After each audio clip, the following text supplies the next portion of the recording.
I never thought I'd be sitting alone in a house that suddenly felt too large, too empty, and somehow no longer mine. The grandfather clock in the hallway, the one Maxwell insisted on restoring himself despite having no experience with antiques, ticked relentlessly, each sound reminding me that time continued moving forward even when my world had stopped. 3 weeks had passed since I buried my husband, but the pain remained as fresh as the roses I placed on his grave every Sunday. What I didn't expect was that my grief would soon be overshadowed by a battle I never saw coming.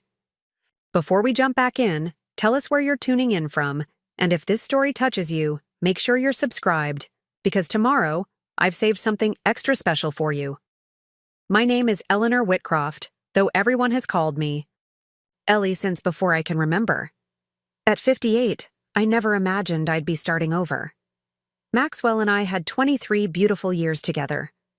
We met later in life, both of us carrying baggage from previous relationships. Mine was emotional scars from a divorce. His was 3 nearly grown children who never quite warmed to the idea of their father finding happiness again. Our wedding at Azure Bay was intimate, with the sunset painting the sky in hues of gold and purple. Maxwell's children, Piers, Bianca, and Xavier, stood stiffly in expensive attire, offering mechanical congratulations while their eyes remained cold. I tried for years to bridge the gap, hosting holiday dinners, remembering birthdays, attending their graduations and weddings. Nothing seemed to thaw the ice. Eventually, Maxwell and I created our own bubble of happiness, focusing on each other and the life we built together at Halcyon Estate. Maxwell's death was unexpected, a heart attack, while working late at Whitcroft Industries headquarters. One moment he was finalizing acquisition paperwork. The next, he was gone. I wasn't even granted the chance to say goodbye. The funeral was a blur of black clothing and whispered condolences. I remember standing beside the casket, my hand resting on the polished wood, while Piers organized the proceedings with clinical efficiency. Bianca handled the reception with the same precision she applied to her luxury real estate showings. Xavier stood in the corner, nursing a drink, his eyes darting occasionally to the family portrait where his father's hand rested on my shoulder. It was exactly 1 week after the funeral when they descended upon Halcyon Estate, all 3 of them arriving within minutes of each other as if coordinated. "Ellie," Piers began, not bothering to remove his designer sunglasses as he strode into the living room. At 36, he had his father's height, but none of his warmth. "We need to discuss the estate." Bianca settled herself on the antique, fainting couch, crossing her legs elegantly. "We've been patient, giving you time to grieve, but certain matters can't wait." Xavier, the youngest at 30, wandered around the room, picking up and examining objects as if calculating their value. Dad would want everything sorted quickly. He always hated loose ends. I invited them to sit, offering tea that none of them accepted. Josephine, our housekeeper of 15 years, quietly brought in a tray anyway, her eyes meeting mine with silent support. "What matters need discussing?" I asked, wrapping my fingers around a warm teacup. Piers cleared his throat. "Father's will, of course. The reading is scheduled for tomorrow at Blackstone Law offices. We wanted to speak with you beforehand to ensure a smooth transition." "Transition?" The word felt wrong in my mouth. "Father built this company from nothing," Bianca interjected. "Whitcroft Industries is our legacy, our birthright. We've all worked there since university." This wasn't entirely true. Piers had indeed followed his father into business, holding an executive position. Bianca occasionally consulted on property, acquisitions. Xavier had been given various roles over the years, none of which he maintained for more than a few months. "Maxwell never discussed the specifics of his will with me," I said truthfully. "He always said everything was taken care of." Xavier snorted, finally dropping into a chair. "Come on, Ellie. You must have some idea what you're getting. The jewelry? A stipend? Maybe the vacation house in Vermont?" The casual dismissal in his tone made my tea suddenly taste bitter. These three adults sitting before me had never seen me as their father's wife, only as an interloper, someone temporary despite over 2 decades of marriage. "I suppose we'll all find out tomorrow," I replied evenly.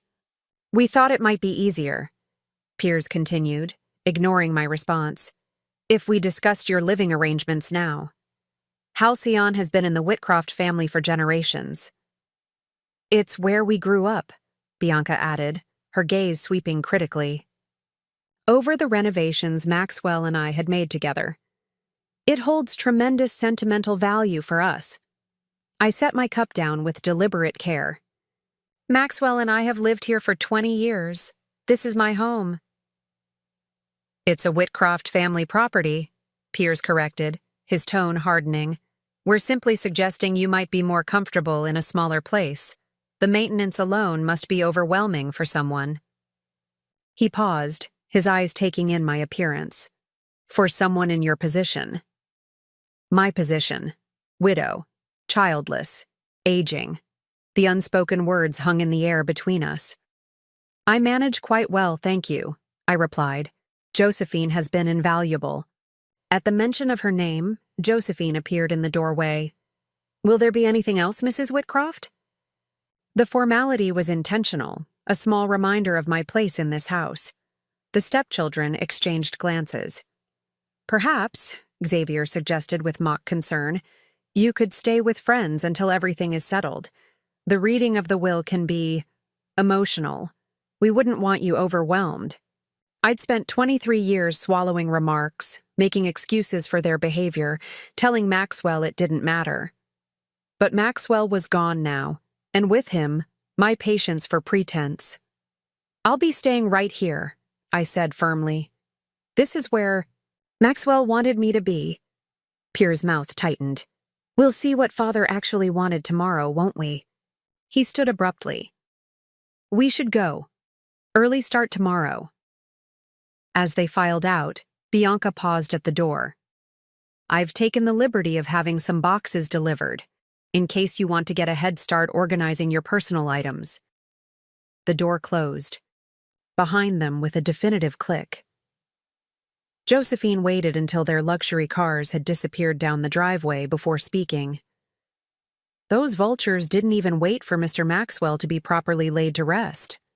Her Jamaican accent, usually tempered, for visitors, emerged fully in her anger.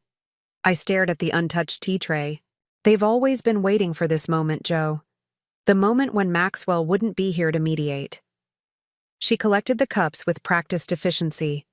"Mr. Maxwell was no fool, Mrs. Ellie. He knew his children better than they think. I wasn't as confident." Maxwell had blind spots where his children were concerned, always making excuses, always giving second chances. It was both his greatest quality and his greatest weakness. That night, I couldn't sleep. I wandered through our bedroom, touching Maxwell's things, the reading glasses on his nightstand, the half-used bottle of cologne, the worn leather slippers by the bed. For the first time since his death, I opened his closet, burying my face, in his shirts, searching for traces of his scent.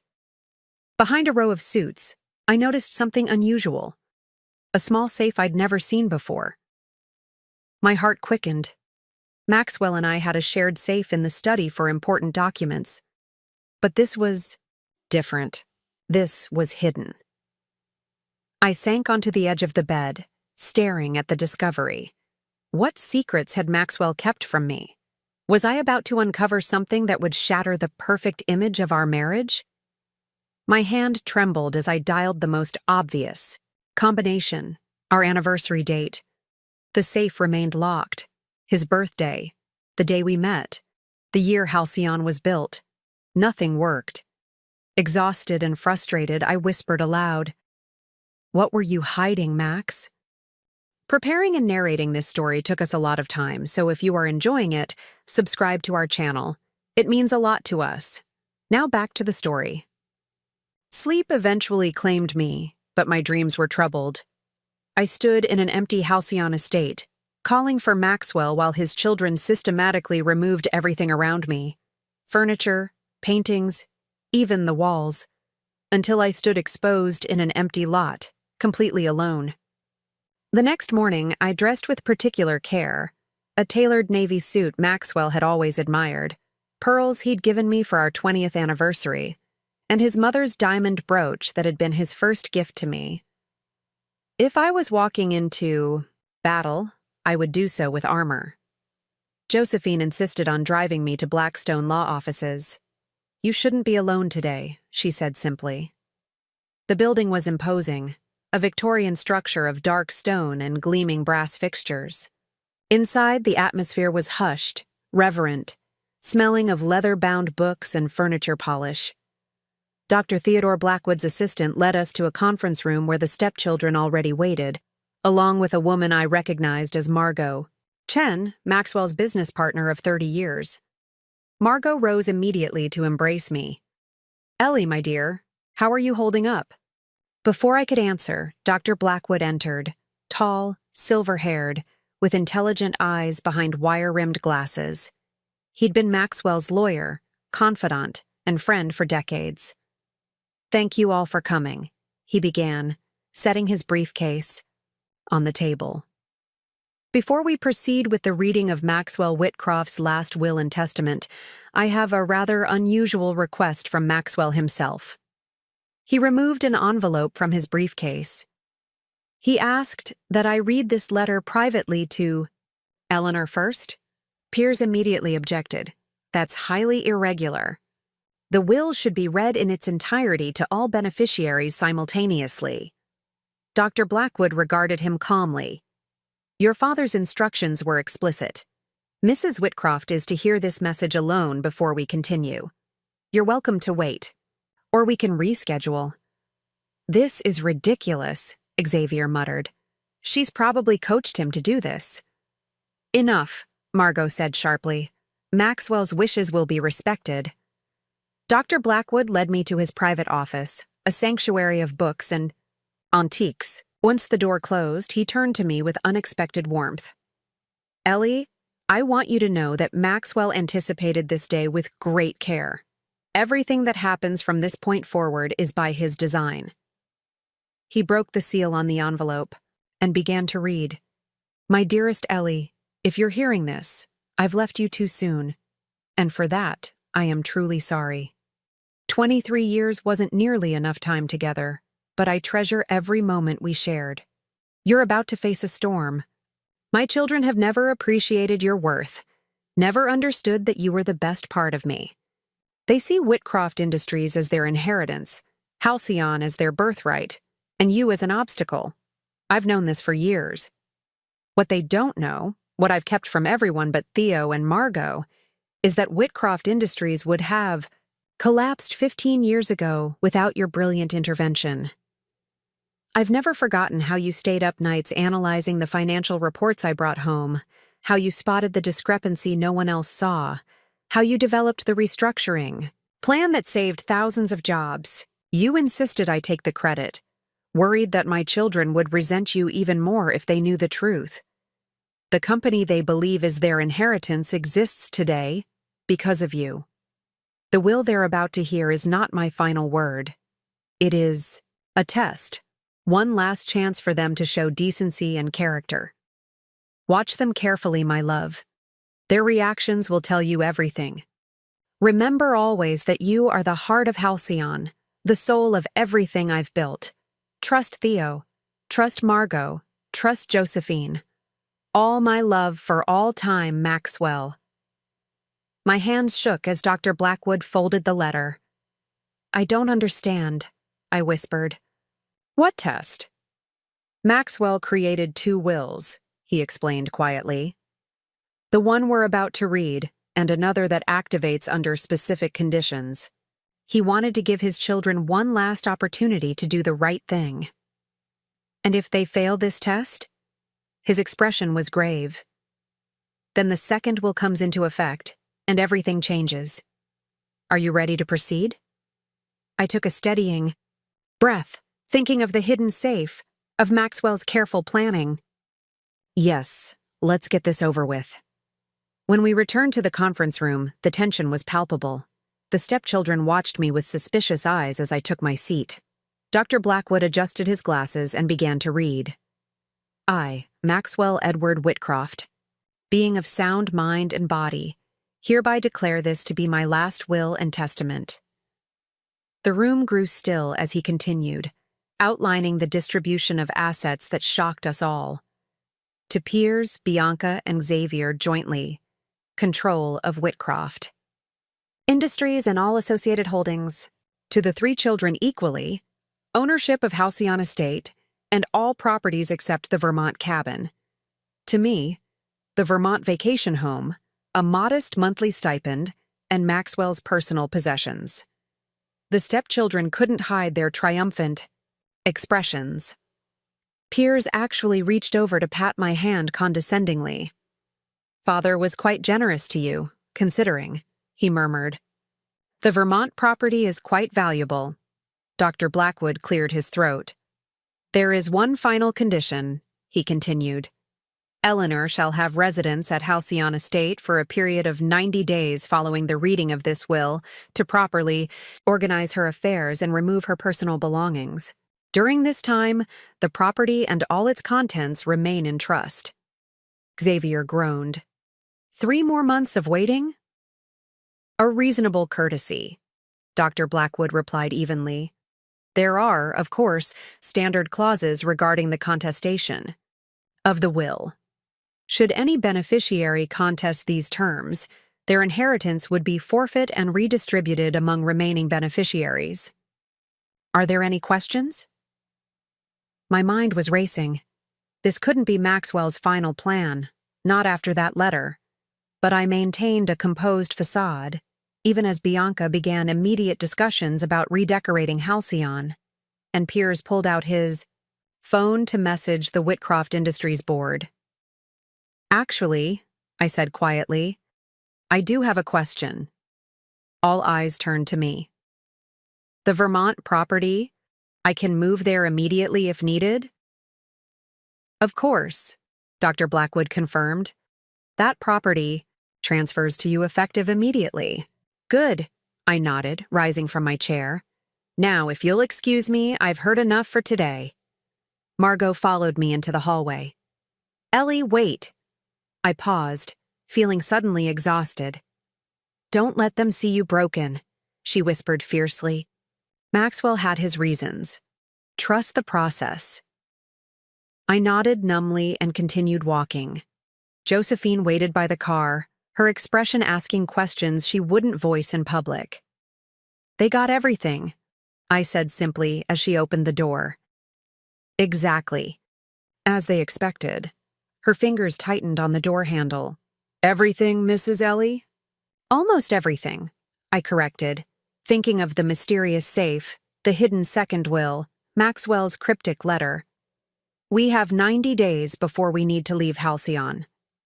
And then, I stared out the window at Blackstone law offices where the stepchildren were now emerging, Piers already on his phone, Bianca laughing about something, Xavier lighting a cigarette.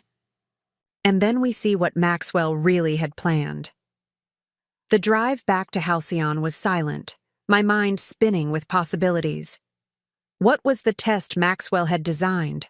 What conditions would trigger the second will? And most puzzling, why had he kept secrets from me, his partner, and everything else? As we pulled through the wrought iron gates of the estate, I noticed an unfamiliar car parked near the entrance, a police cruiser. A man in plain clothes stood on the porch, hands in his pockets, waiting. Were you expecting anyone? Josephine asked, tensing. No, I frowned, studying the stranger. Stay in the car until I see what this is about. As I approached, the man straightened.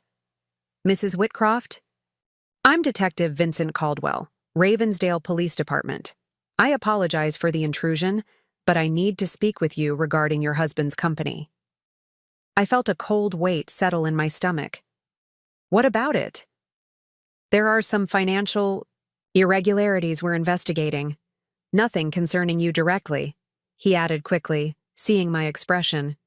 but we believe your husband may have uncovered something significant before his death."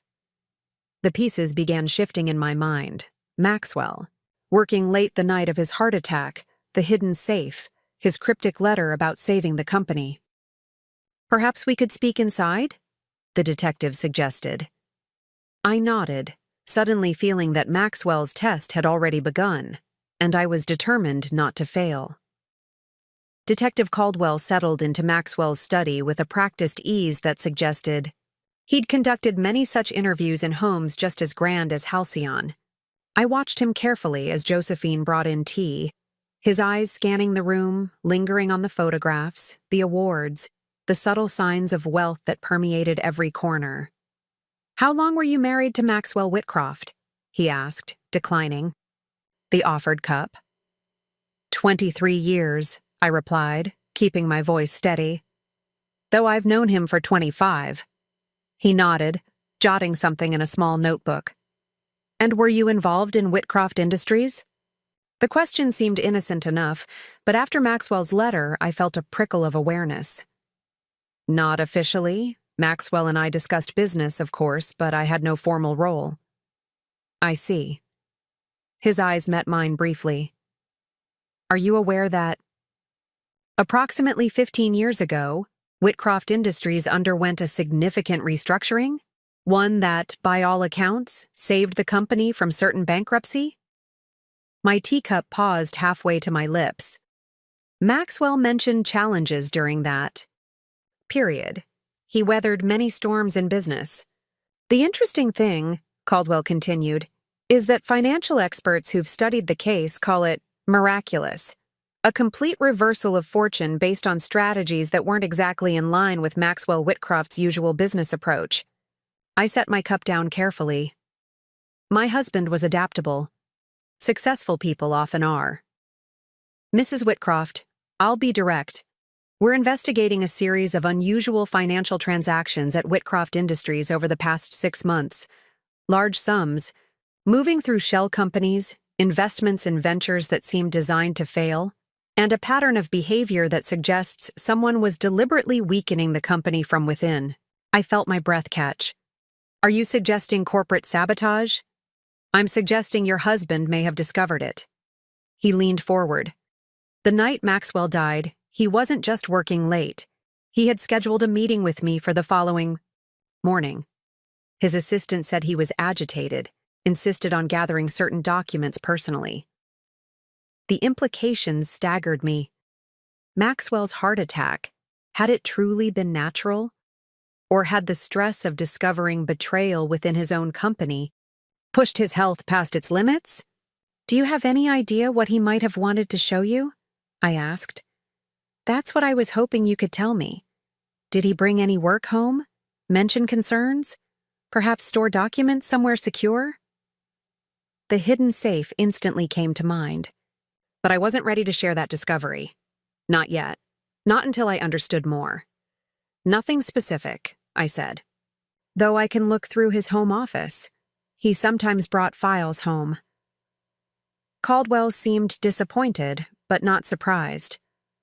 "I'd appreciate that, Mrs. Whitcroft. And if you remember anything at all, please call me immediately." He handed me his card. Even small details could be significant. After showing him out, I turned to find Josephine watching me intently. "You didn't tell him everything," she observed. Not a question, but a statement. "Neither did he," I replied. "He knows more than he's saying." I returned to the study, looking at it with new eyes. The detective's visit had transformed Halcyon from simply a home I was losing to the scene of something far more complex. Had Maxwell been murdered? Was that why he'd created 2 wills? Because he suspected he might not have time to expose the truth? The grandfather clock struck 3, startling me from my thoughts. The stepchildren would likely descend soon, eager to begin inventorying their inheritance. I needed to act quickly. "Joe," I called, finding her organizing linens in the hallway cabinet. "I need your help with something." Together we returned to the bedroom, where I showed her the hidden safe. "All these years," she murmured, running. her fingers over the metal door. And Mr. Maxwell never mentioned it. Never, I confirmed. I've tried obvious combinations, but nothing works. Josephine studied the lock thoughtfully. What about Azure Bay, the date you first went there? I froze. Maxwell had proposed at Azure Bay on a perfect autumn day. The numbers came to me, instantly, 10, 17, or 01. With trembling fingers, I dialed the combination. The lock clicked, and the door swung open. Inside was a single USB drive and a folded note in Maxwell's handwriting. For Ellie's eyes only. The password is where I first called you, my heart. I clutched the drive, memories washing over me. The glass pavilion, the restaurant where Maxwell had first used that endearment during a rainstorm that trapped us inside for hours. We'd returned every anniversary since. We need to check what's on this, I said, moving toward the study. Before anyone else arrives. The computer hummed to life, and I inserted the drive. A single encrypted file appeared, requesting a password. I typed Glass Pavilion and held my breath. Access denied. I tried again with variations. Glass Pavilion, the Glass Pavilion, Glass Pavilion, 1999. But nothing worked. It's not just the place, Josephine suggested gently. Think about the moment. What made it special? I closed my eyes, allowing myself to be transported back.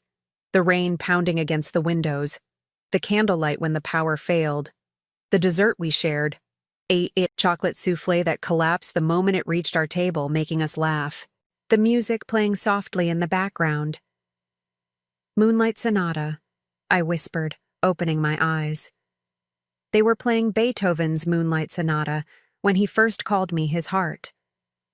I typed Moonlight Sonata and pressed enter. The file unlocked, revealing dozens of documents, spreadsheets, and video files, all meticulously organized and labeled. The most recent was a video file dated the day before Maxwell died, titled simply, For Ellie. With Josephine standing behind me, I clicked, play. Maxwell's face filled the screen, looking tired but resolute. My breath caught at seeing him again, so alive, his eyes crinkling at the corners the way they always did when he was thinking deeply. Ellie, my heart, he began, his voice washing over me like a familiar embrace. If you're watching this, then either I've told you about this investigation, or I'm no longer there to tell you myself. I pray it's the former, but I've learned to prepare for the worst. He shifted, running a hand through his silver hair, a gesture so achingly familiar that tears sprang to my eyes. For months now, I've been tracking unusual patterns in our company finances. At first, I thought it was just poor decision-making, but the more I dug, the clearer it became. Someone is systematically looting Whitcroft Industries from within, using sophisticated methods designed to escape notice. Maxwell leaned closer to the camera, his expression grave. I've traced the activity and what I've found. Ellie, it's my children. All three of them, working together. They've created an elaborate network of shell companies to funnel money away from our main holdings. They're destroying everything I've built, not just stealing from me, but from thousands of employees who depend on this company for their livelihoods. My hand flew to my mouth. Despite everything, I hadn't expected this level of betrayal. I've compiled evidence. It's all here in these files. Tomorrow I'm meeting with Detective Caldwell. I've known Vincent for years. He's thorough and discreet. If anything happens to me before I can show him these files, I need you to continue this work. The password to my private email is in the file marked Communication. Margot has duplicates of some documents, but not all. He paused, his expression softening. Ellie, I'm so sorry for keeping this from you. I wanted to protect you from this ugliness. I've always known my children resented you, but I never imagined they would go this far, risking prison, destroying lives, all for money they would have inherited anyway. Maxwell looked away briefly, composing himself. When he faced the camera, again his jaw was set with determination. I've put contingencies in place. The will that Theo will read first is not my final word. It's a test. One last chance for my children to show a shred of decency. But based on what I've uncovered, I don't hold much hope. He smiled sadly. My greatest regret is that I didn't stand up for you more fiercely against their coldness.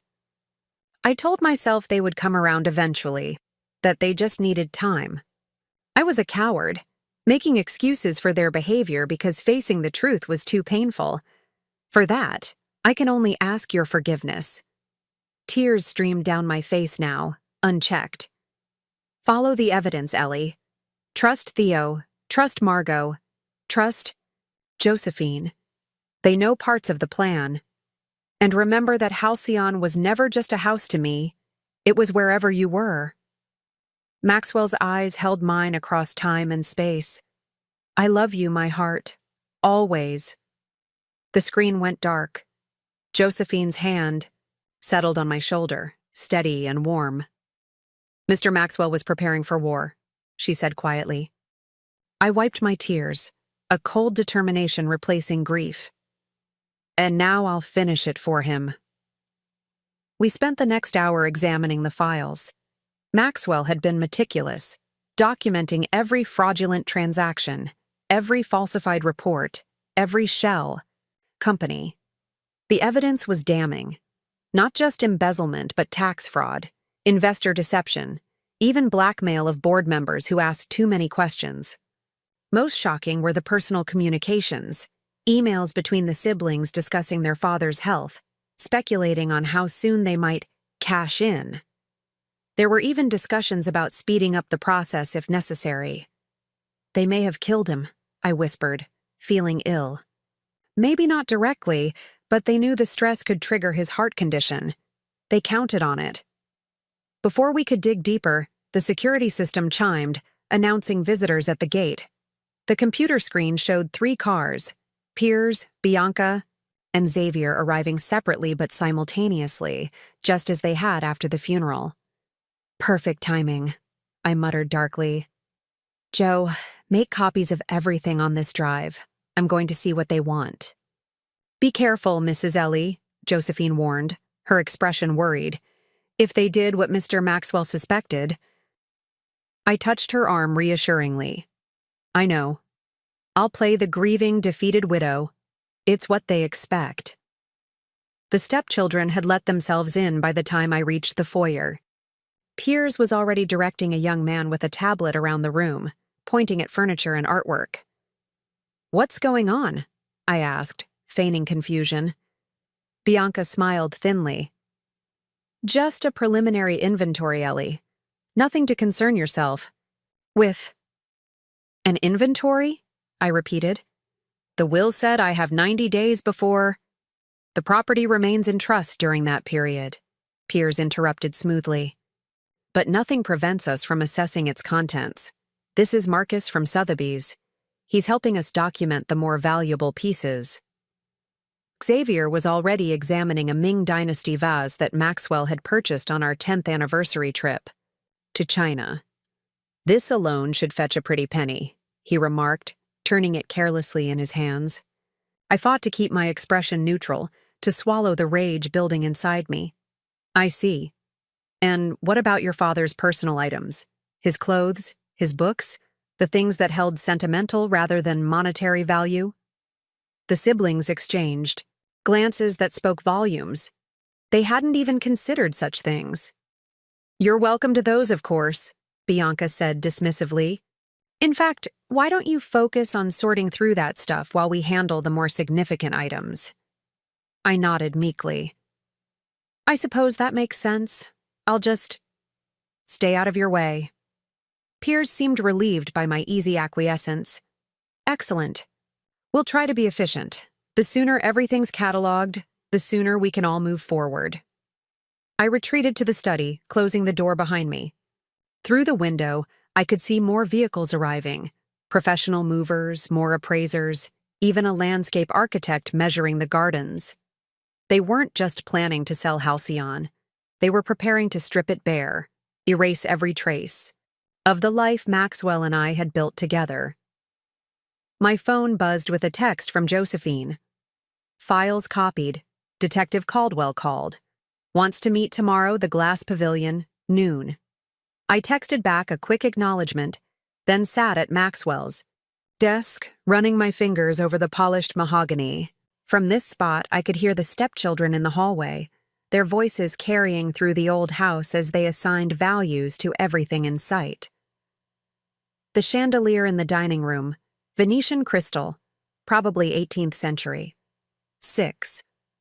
Figures easily.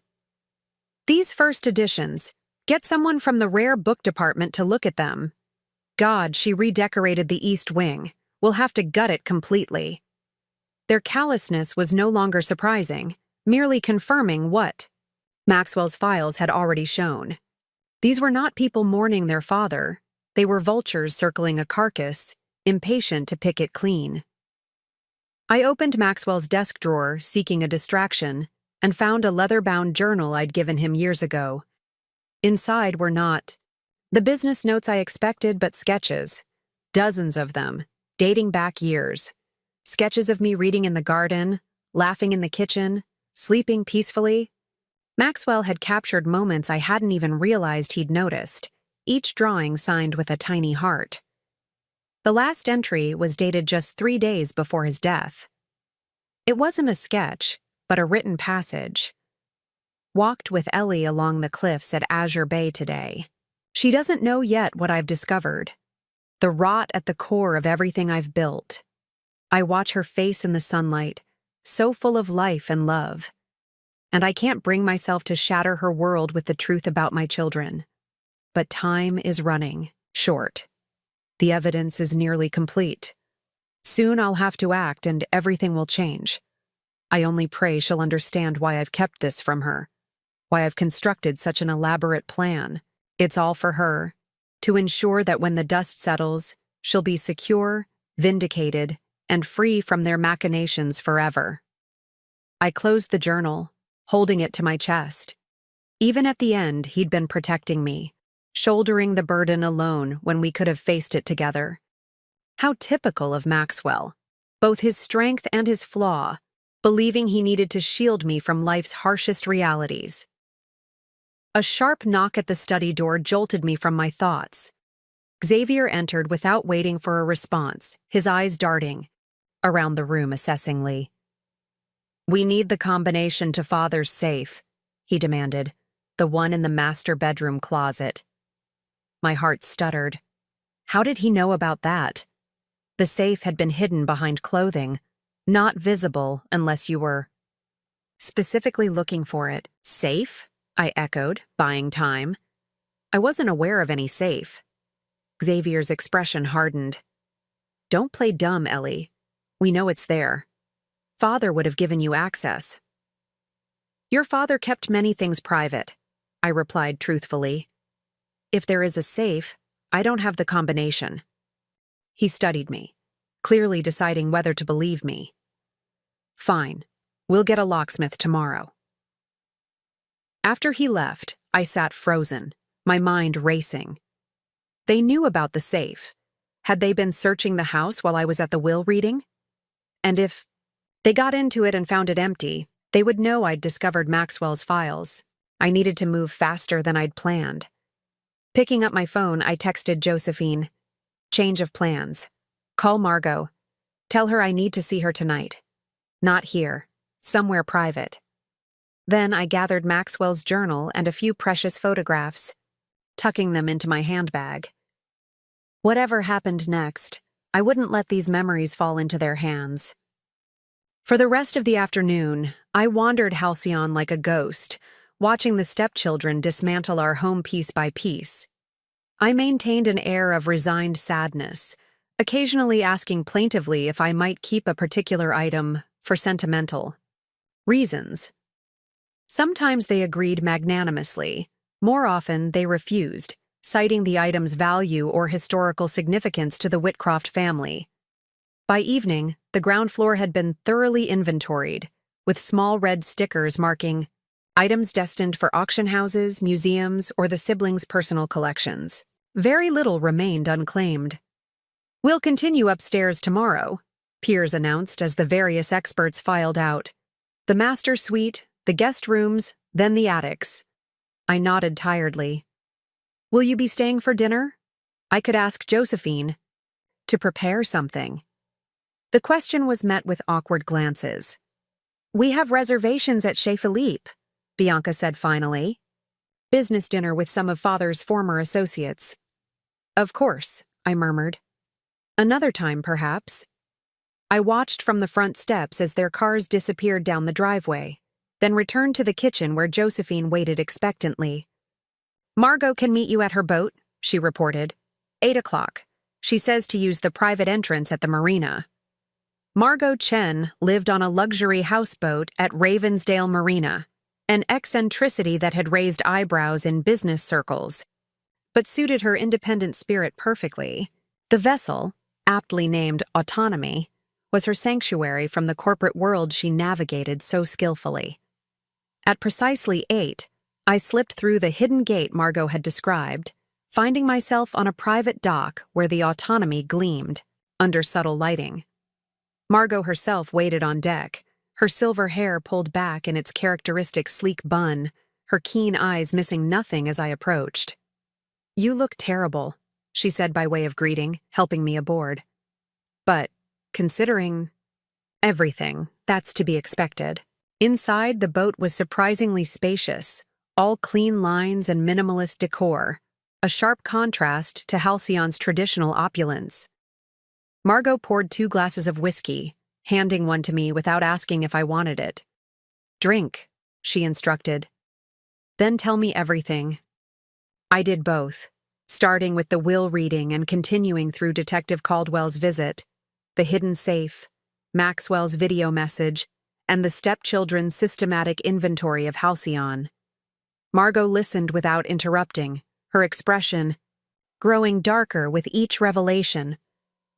"Those ungrateful parasites," she muttered when I finished. "Maxwell was too good to them, always defending them, always giving them another chance."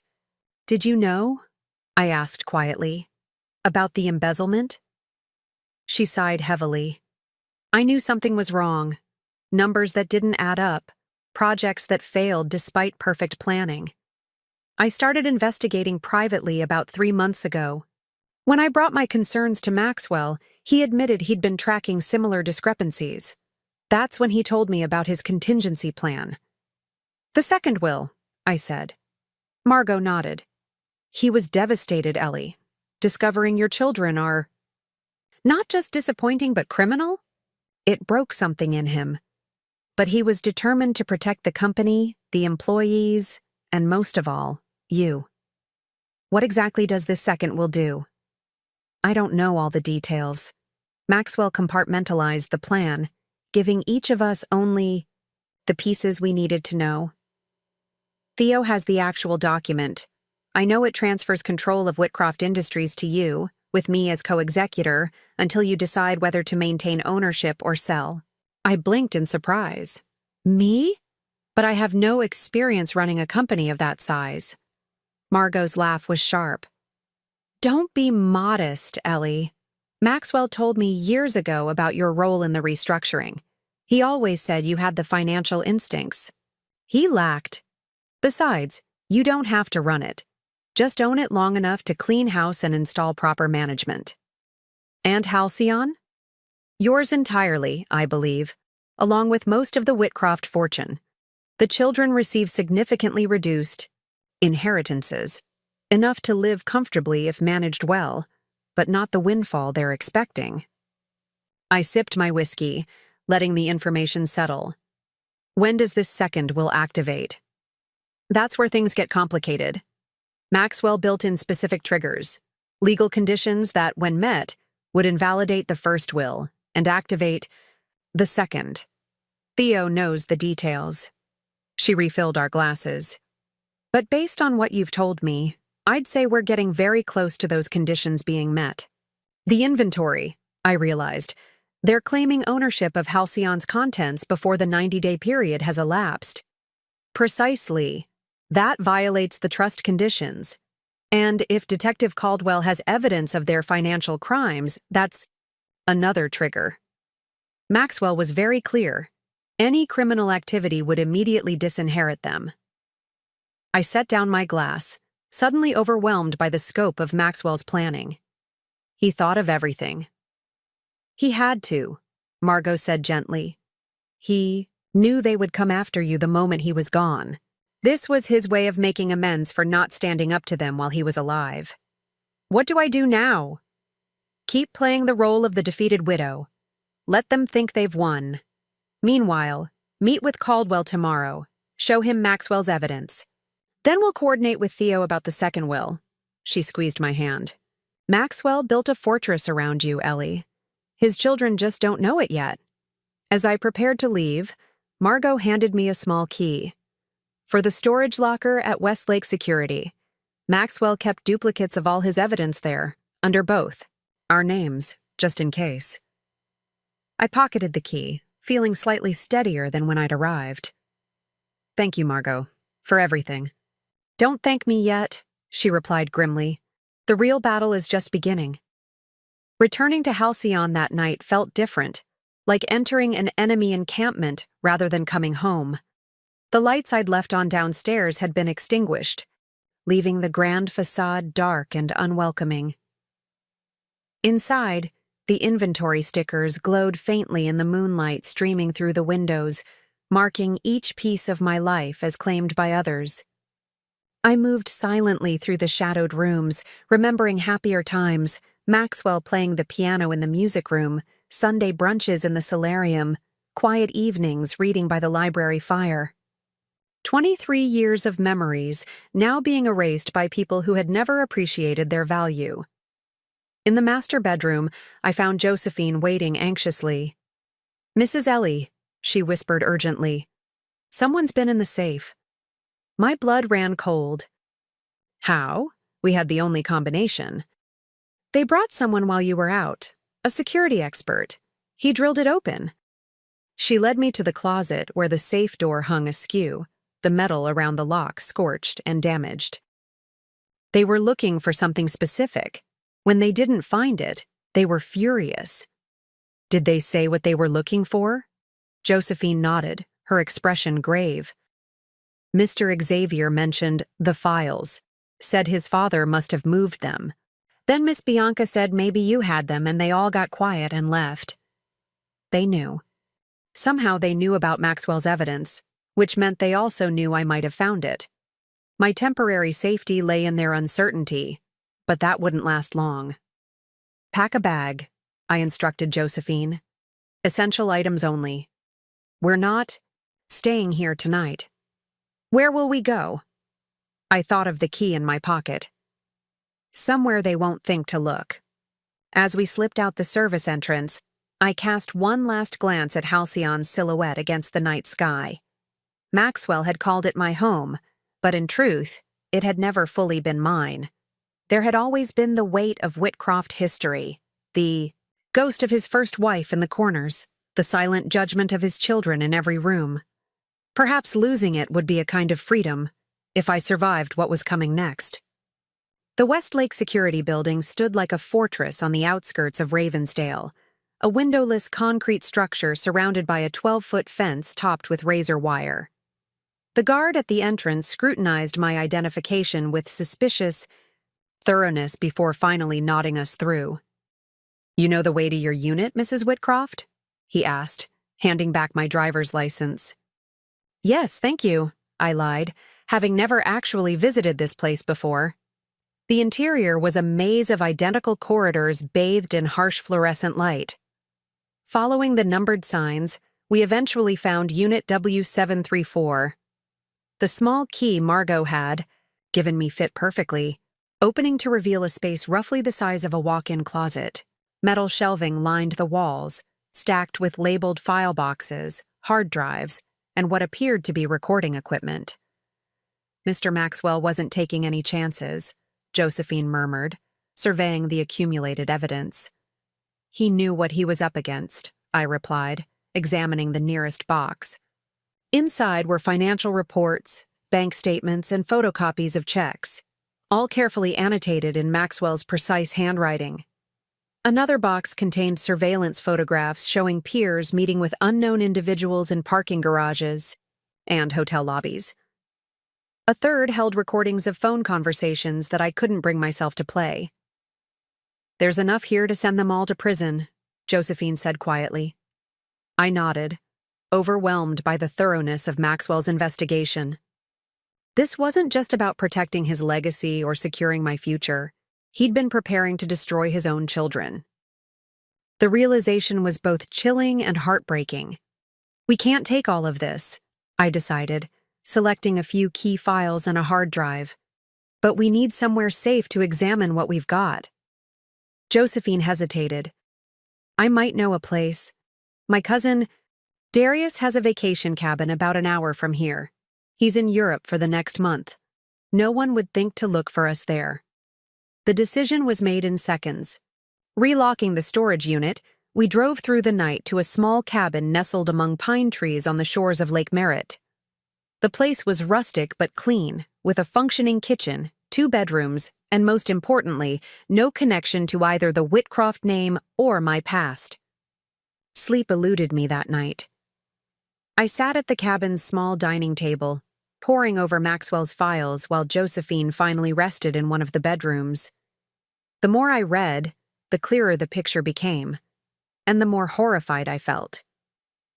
The embezzlement scheme had begun nearly 5 years ago, initially with small amounts that gradually increased as the siblings grew bolder. But the true betrayal went deeper. I found evidence that peers had been selling proprietary technology to competitors. Bianca had been using company resources to finance her luxurious lifestyle while falsifying expenses. Xavier, perhaps most damning of all, had been blackmailing employees who discovered financial irregularities, threatening their families if they spoke out. By dawn, my eyes burned from reading, and my heart ached with the weight of discovery. These weren't just white-collar crimes born of greed. This was calculated malice that had hurt countless innocent people.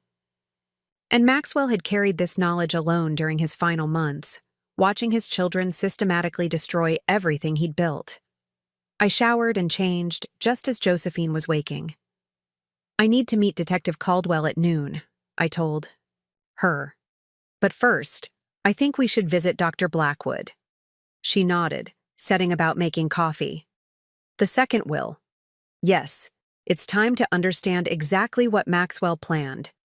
Blackstone Law Offices wasn't officially open when we arrived. Shortly after 8, but lights glowed behind the frosted glass door. I knocked firmly, and moments later, Dr. Blackwood himself appeared. "Mrs. Whitcroft," he said, surprise evident in his voice. "I wasn't expecting you. Is everything all right?" "No," I replied honestly. "Everything is far from all right. We need to talk about Maxwell's contingency plan." Understanding dawned in his eyes. He stepped aside, ushering us into the hushed interior. "Of course. Please come to my office." Once seated in the familiar leather chairs, I wasted no time. I found Maxwell's evidence. I know what his children have been doing. I also know there's a second will that activates under certain conditions. I need to understand exactly what those conditions are. Dr. Blackwood removed his glasses, polishing them thoughtfully. Maxwell was very specific about this. The second will activates if any of 3 conditions are met. First, if his children violate the terms of the trust by attempting to claim ownership of Halcyon or its contents before the 90-day period expires. Second, if evidence emerges of criminal activity on their part. Or third. He hesitated. "Third," I prompted. "If any harm comes to you," he finished quietly. Maxwell was concerned they might see you as an obstacle, particularly if they suspected you knew about their activities. A chill ran through me. They broke into his safe looking for files. They know I might have evidence against them. Dr. Blackwood's expression grew grave. Then we must move quickly. The inventory they conducted yesterday likely satisfies the first condition. If you're willing to share Maxwell's evidence with Detective Caldwell today, that would satisfy the second. What exactly does the second will stipulate? He opened a drawer and removed a sealed envelope. Perhaps you should read it yourself. The document inside was straightforward but breathtaking in its scope. Whitcroft Industries would pass entirely to me, with Margot Chen as co-executor until I determined the company's future direction. Halcyon Estate and all other properties would become mine outright. The stepchildren would receive modest trust funds, enough to live on but not to maintain. Their extravagant lifestyles, and certainly not enough to start competing businesses. Most surprisingly, Maxwell had established a foundation in my name, dedicated to supporting employees affected by the fraud and investing in ethical business practices. Half of his considerable fortune would fund this endeavor. "This will destroy them," I murmured, setting down the papers. "It will give them what they deserve," Dr. Blackwood corrected. Maxwell was a forgiving man, but even he had limits. They crossed every line, betrayed every trust. The modest inheritances they'll receive are more generous than many would offer. Under these circumstances, I thought of the malice I'd seen in their actions, the calculated way they'd undermined their father while plotting to discard me the moment he was gone. When can this will be executed? We can file the paperwork today. Once I submit affidavits confirming the trust violations, along with preliminary evidence of criminal activity, the probate court will invalidate the first will and recognize this as Maxwell's true final testament. How quickly will they know? They'll receive legal notification within 48 hours. However, he hesitated. They may learn of it sooner through their connections in the legal community, which meant I had perhaps 1 day, 2 at most, before the stepchildren realized their inheritance was evaporating. 1 day before they'd fight with everything they had to stop it. "Do it," I said firmly. "File the paperwork. I'll provide Detective Caldwell with the evidence this afternoon." Dr. Blackwood nodded, reaching for his phone. "I'll have my assistant prepare everything immediately. In the meantime, Mrs. Whitcroft, I strongly recommend you don't return to Halcyon until this is resolved. If Maxwell's children realize what's happening, they may not react rationally." The warning was unnecessary. I had no intention of placing myself in their path once they learned the truth. We left Blackstone law offices just as the rest of the staff was arriving for the day. Outside, Ravensdale was coming to life. Shops opening, traffic increasing, people hurrying to work. Normal life continuing, oblivious to the storm that was about to break over the Whitcroft family. "Where to now, Mrs. Ellie?" Josephine asked as we returned to the car. I checked my watch. Still 3 hours before my meeting with Detective Caldwell. "The glass pavilion isn't far from here. Let's go early, get settled, make sure everything's in order." The restaurant wasn't yet open, but lights glowed inside as staff prepared for lunch service. I approached the front door, knocked gently, and was greeted by a young woman in a crisp uniform. "I'm sorry, ma'am, we don't open until 11, she began apologetically. "I understand. I have a meeting here at noon with Detective Caldwell. I'm Eleanor Whitcroft." Recognition flickered in her eyes. "Mrs. Whitcroft, of course. Please come in. Mr. Anton mentioned you might arrive early." Mr. Anton, the owner and head chef, had been a friend of Maxwell's for decades. The glass pavilion had been our special place, the site of countless anniversaries and celebrations. It didn't surprise me that Maxwell had ensured it would be available for today's meeting. We were led to a private dining room at the back of the restaurant, a small glass-enclosed space that overlooked a Japanese garden. A silver-haired man rose from the table as we entered. "Mr. Anton," I greeted him, accepting his embrace. "Ellie, my dear." I was heartbroken to hear about Maxwell. Such a terrible loss. He held me at arm's length, studying my face. "How are you holding up?" "As well as can be expected," I replied, the standard answer I'd been giving everyone. He nodded, understanding. "The private room is yours for as long as you need it. I've arranged a light lunch to be served at noon." Detective Caldwell called. "To confirm, is there anything else you require?" "Just privacy," I said gratefully. "And perhaps some tea while we wait?" Anton departed with a bow, promising to return with refreshments. Once alone, Josephine and I spread Maxwell's files across the table, organizing them for the detective's review. "We should make copies," Josephine suggested practically. "Just to be safe." She was right. I called Anton back and requested access to a copier. By the time Detective Caldwell arrived precisely at noon, we had duplicated all the key documents and returned the originals to their folders. "Mrs. Whitcroft," he greeted me, his expression somber. "Thank you for meeting me." Up close, I noticed details I'd missed during his visit to Halcyon. The slight shadows under his eyes suggesting long hours, the wedding ring he wore despite being divorced. I recalled Maxwell mentioning this once. The way he scanned the room automatically before sitting, a habit formed by years in law enforcement. "I think I may have found what my husband wanted to show you," I said without preamble, gesturing to the files spread before us. His eyebrows rose. "May I?" For the next hour, Detective Caldwell pored over the evidence, his expression darkening with each page he turned. He asked occasional questions, made notes, and twice stepped outside to make phone calls. When he finally looked up, his face was grim. "This is far worse than I suspected," he said quietly. "Your stepchildren haven't just been embezzling funds. They've been systematically undermining the company, threatening employees, falsifying reports to shareholders. There's enough here for multiple federal charges." "What happens now?" I asked. "I need to take these files, get warrants, coordinate with the Financial Crimes Division." He hesitated. "Mrs. Whitcroft, I have to ask, did you know about any of this before your husband's death?" "No," I answered truthfully. "Maxwell protected me from it. I only discovered the evidence yesterday." He nodded, seemingly satisfied. "Where are you staying? Not at Halcyon, I hope." "We've found somewhere temporary, somewhere safe."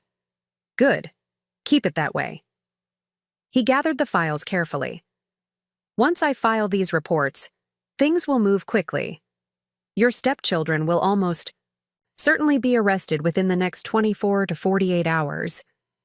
The reality of what was happening finally hit me fully. Maxwell's children, people I had tried to love for over 2 decades, would soon be facing criminal charges, public disgrace, perhaps even prison. Despite everything they'd done, the thought brought me no joy. "What if they run?" I asked suddenly. Caldwell's expression hardened. "We'll have officers watching them. But just to be safe, I'm going to expedite this. The evidence is too damning to wait." After he left, Anton brought fresh tea and sat with us briefly, reminiscing about Maxwell. "He was here just weeks before he passed," he told me. "Alone, which was unusual. He sat at your regular table, ordered champagne, and drank a toast to an empty chair. When I asked if everything was all right, he just smiled and said he was celebrating a decision he'd finally made." My throat tightened. "Did he say what decision?" Anton shook his head. "Only that it had been a long time coming, and that he hoped you would understand when the time came." The final pieces were falling into place. Maxwell had known he was running out of time. The champagne toast had been his private farewell to our life together, his acknowledgement that he was setting events in motion that would change everything. As we prepared to leave, my phone buzzed with a text from Dr. Blackwood. "Papers filed. Second will officially in probate. First will invalidated. Stepchildren notified." It had begun. There was no turning back now. We returned to the cabin. By late afternoon, I felt exhausted, yet strangely euphoric. as if a weight I hadn't fully acknowledged had been lifted. For the first time since Maxwell's death, I allowed myself to think beyond grief, beyond survival, to what might come next. "I'm going to walk by the lake," I told Josephine. "Clear my head a bit." The shoreline was peaceful, the water reflecting, the golden late-afternoon sun. I found a weathered bench and sat, watching birds swoop and skim over the surface. In the distance, a small sailboat glided silently, its white sail bright against the darkening trees on the opposite shore. I thought of Maxwell, not as I'd last seen him, pale and still in his casket, but vibrant and alive, laughing as we sailed on a lake much like this one years ago. I remembered his hands, strong and sure on the tiller, his voice calling instructions, over the wind, his smile when I managed to set the sail correctly after multiple failed attempts. "You never give up," he'd said admiringly. "That's what I love about you, Ellie. You keep trying until you get it right." I hadn't given up then, and I wouldn't give up now. Maxwell had trusted me to finish what he'd started, to expose the truth, to reclaim what was rightfully ours, to ensure justice was served. I would honor that trust, no matter what came next. The peaceful moment was shattered by the harsh ring of my phone. Unknown number. I hesitated, then answered. "How dare you?" Piers's voice vibrated with cold fury. "We've just been informed that you've somehow manipulated the courts into invalidating Father's will. This is elder abuse, coercion, and fraud, and we will fight it with everything we have." I remained silent, letting him continue. "Did you really think you could steal our inheritance, our birthright? You were nothing before you met our father. Nothing. And that's exactly what you'll be when we're finished with you." Finally, I spoke. "Did Maxwell ever tell you about the restructuring plan that saved Whitcroft Industries 15 years ago?" The question clearly threw him. "What does that have to do with anything?" "I created that plan, Piers. I identified the accounting errors that were bleeding the company dry. I developed the strategy that salvaged operations and saved thousands of jobs." I let that sink in. "Your father gave me credit, but I was the one who saved your birthright, while you were still partying your way through business school." "You're lying," he spat, but uncertainty had crept into his voice. "Ask Margot Chen if you don't believe me. She has the original documents with my analysis, my recommendations, my signature." I paused. "But that's the least of your concerns. Right now, Detective Caldwell has Maxwell's files, all of them. The embezzlement, the fraud, the threats against employees. It's over, Piers." Silence stretched between us, broken only by the sound of his breathing. "If you're smart," I continued calmly, "you'll contact a criminal defense attorney immediately. If you run, it will only make things worse." "You've destroyed this family," he said finally, his voice shaking with rage. "Everything Father built, everything he wanted for us. You've perverted it all. No, Piers, you did that when you decided to steal from your father's company, threaten his employees, and betray his trust. You did that when you plotted to throw me out of my home the moment he was buried." I took a deep breath. "Maxwell gave you everything. Love, opportunity, second chances. And this is how you repaid him." He hung up without another word. I stared at the phone for a long moment, then turned it off completely. There would be more calls, from Bianca, from Xavier, from lawyers. None of them mattered now. The wheels of justice were turning, and nothing they could say would change what was coming. When I returned to the cabin, Josephine was watching the local news with wide eyes. "Mrs. Ellie," she said urgently, "you need to see this." The screen showed Whitcroft Industries headquarters surrounded by police vehicles. The reporter's voice was tense with excitement. "A major development in what appears to be a wide-ranging fraud investigation. Sources tell us federal agents have seized computers and files from multiple offices. 3 executives, including CEO Piers Whitcroft, have been taken in for questioning. The camera panned to show Piers being escorted from the building, his face a mask of cold fury. Bianca was visible in the background, arguing heatedly with a female agent. No sign of Xavier. "That was fast," I murmured. "Detective Caldwell must have moved immediately," Josephine agreed. "But Mrs. Ellie, there's something else. They mentioned a possible connection to Mr. Maxwell's death." My blood ran cold. "What connection?" She increased the volume as the reporter continued. "Sources close to the investigation suggest authorities are re-examining the circumstances of Maxwell Whitcroft's death last month. Initially ruled as natural causes, questions have emerged about possible contributing factors, including extreme stress related to the discovery of the alleged fraud scheme. It wasn't quite an accusation of murder, but it was close. Had they deliberately pushed Maxwell to his breaking point, knowing his heart condition made him vulnerable? Had they actually hoped the stress would kill him? The thought was almost too painful to contemplate. Yet it aligned with their callous behavior, their impatience to claim their inheritance, their utter lack of grief for the man who had given them everything. My phone, which I'd turned back on to check messages, chimed with a text from Detective Caldwell. "Warrants executed. P&B in custody. X missing. Stay where you are until we locate him." Xavier was unaccounted for. The most volatile of the BAO 3, the one with the least to lose. A new worry gnawed at me. Would he come looking for revenge? "We should leave," Josephine suggested, reading my expression. "Go somewhere else just to be safe." I considered it briefly, then shook my head. "No, I'm done running. If Xavier wants to find me, let him come. I have nothing to hide, nothing to be ashamed of." She looked unconvinced but didn't argue. Instead, she checked the locks on the doors and windows, drew the curtains, and positioned herself where she could watch the approach to the cabin. Night fell, bringing with it a gentle rain that pattered against the roof and blurred the view through the windows. We ate a simple dinner, watching the news for updates. The Whitcroft scandal was now the lead story. Details emerging about the scope of the fraud, the amount stolen, the people harmed.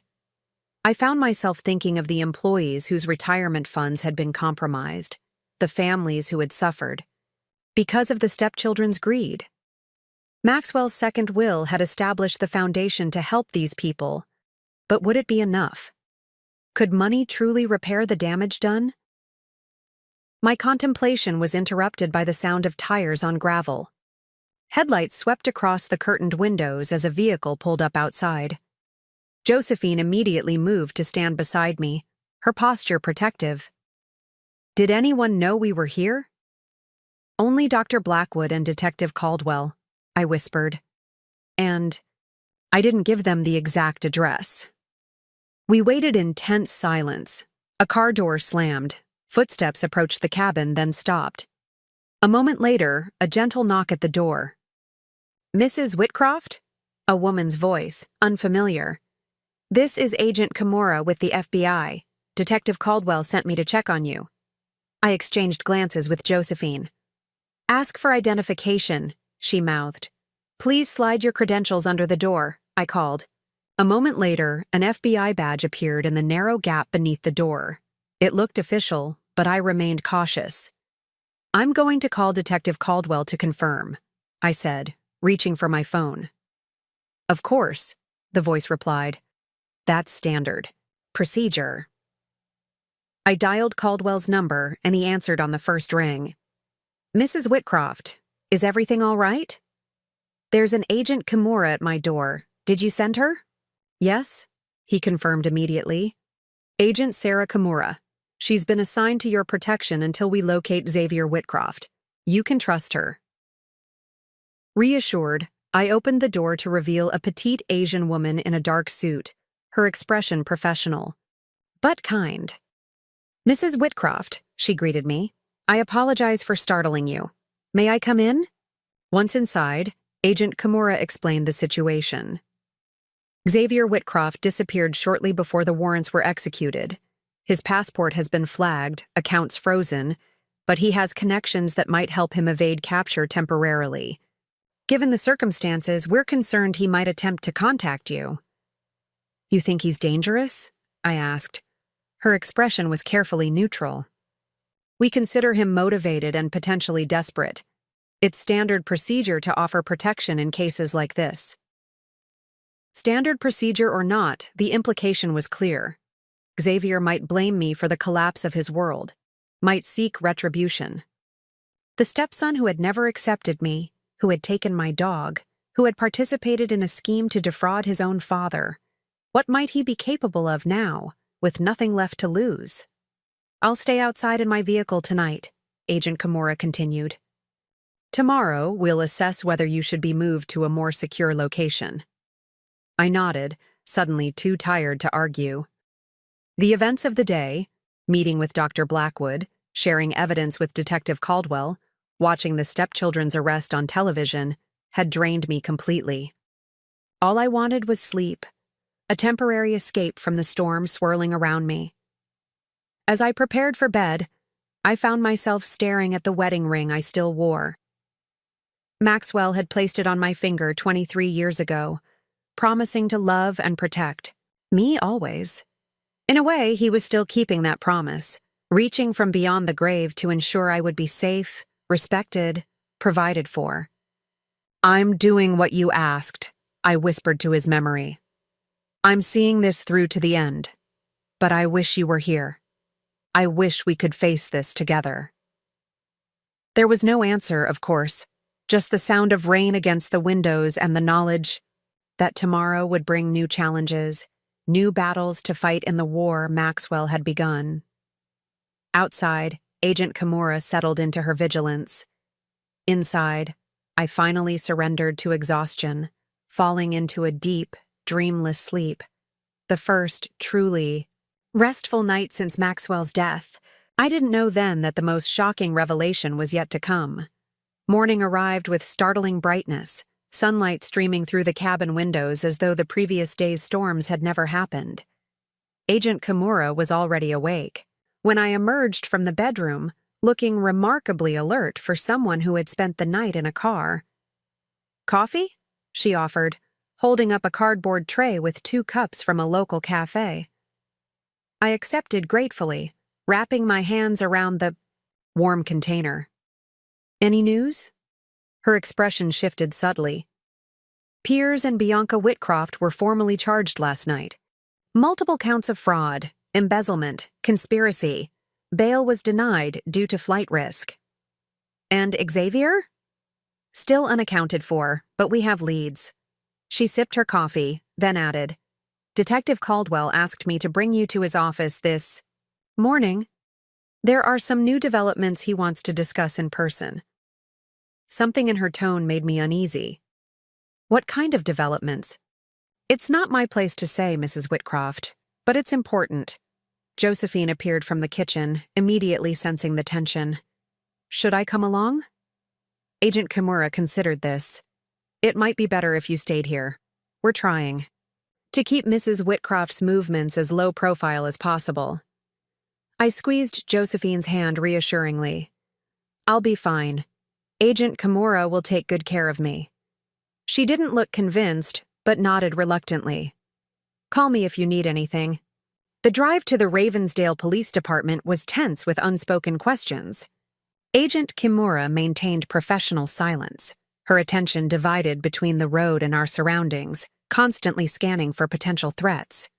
I found myself doing the same, eyeing each passing vehicle with suspicion, wondering if Xavier might be behind any of them. Has this happened before? I asked suddenly. Family members turning on each other over inheritance? Agent Kimura's lips curved in a humorless smile. More often than you'd think. Money changes people. Or rather, it reveals who they've always been. The police station was a modern building of glass and steel, surprisingly elegant for a municipal structure. Inside, Detective Caldwell waited in the lobby, his expression grave. Mrs. Whitcroft, thank you for coming. He gestured toward a hallway. Let's talk in my office. I followed him to a small but neat room with windows overlooking a courtyard garden. Awards and family photographs adorned the walls, evidence of a life well lived outside the job.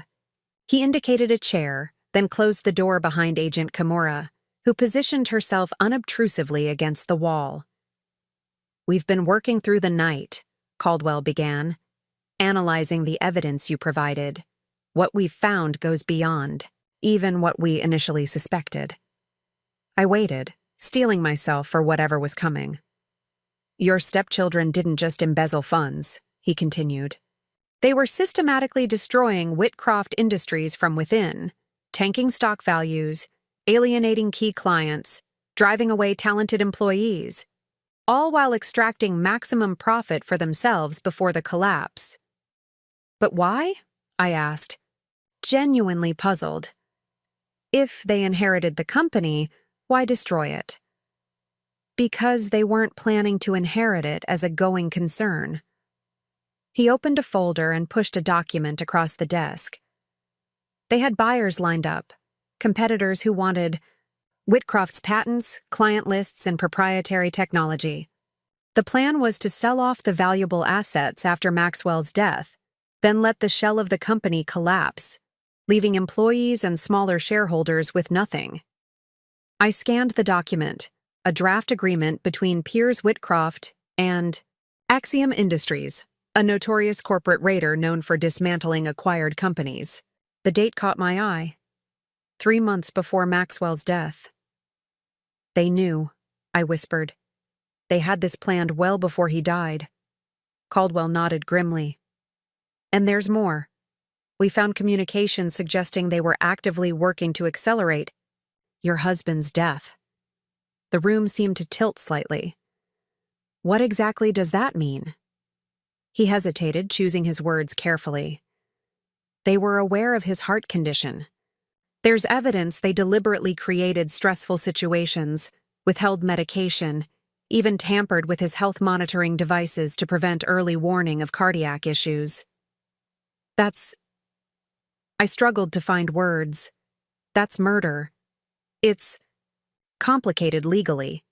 They didn't directly cause his death, but they created conditions they knew could lead to it, hoping nature would take its course. His expression hardened. But yes, morally speaking, it's murder. I sat in stunned silence, trying to process this new level of betrayal. Maxwell had known, or at least suspected, what they were doing. It was there in his video message, in the contingency plans he'd created. Yet even knowing they were actively hastening his death, he'd still offered them one last chance at redemption through the first will. His capacity for forgiveness, for hope that his children might finally do the right thing, was both beautiful and heartbreaking. There's something else, Caldwell said, interrupting my thoughts. Something that might explain Xavier's disappearance. He placed another document before me.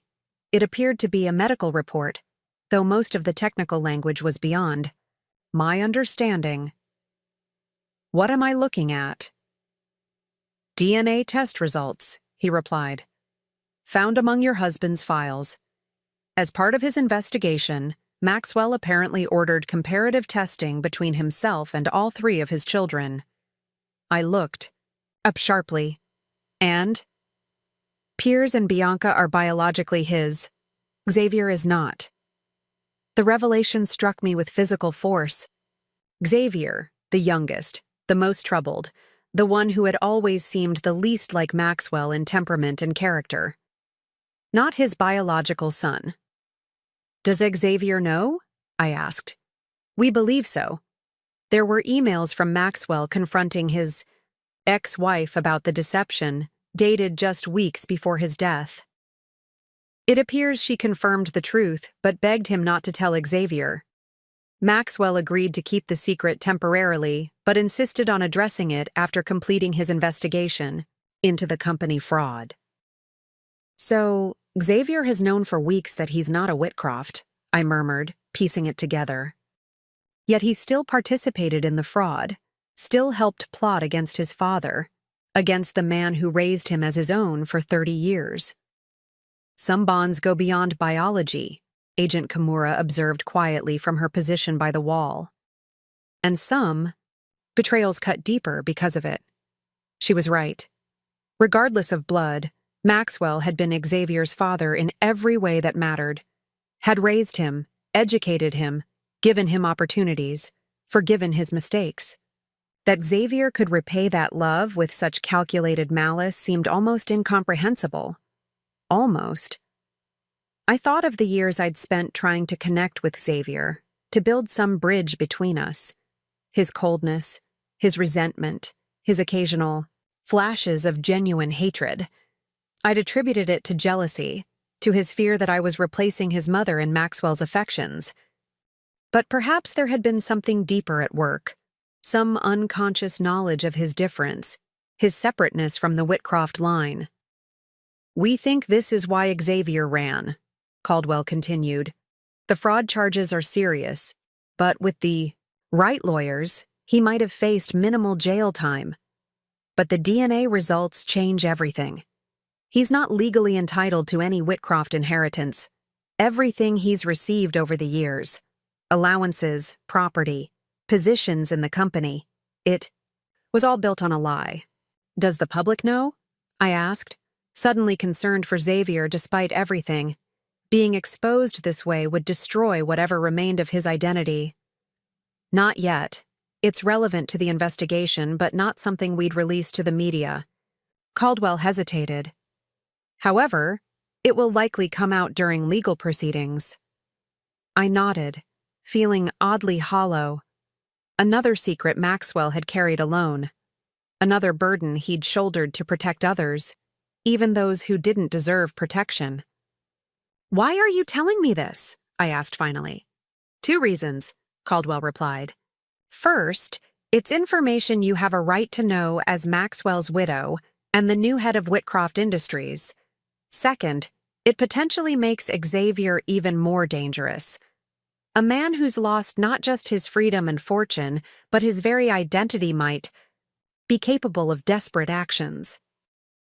The implication was clear. Xavier might blame me for everything: the discovery of the fraud, the activation of the second will, perhaps even the revelation of his true parentage. "You think he'll come after me?" "It's a possibility we have to consider," Agent Kimura interjected. "That's why we're recommending you remain under protection until he's apprehended." I thought of Halcyon Estate sitting empty, of the Stepchildren, now in custody, of Xavier somewhere out there, perhaps watching, waiting.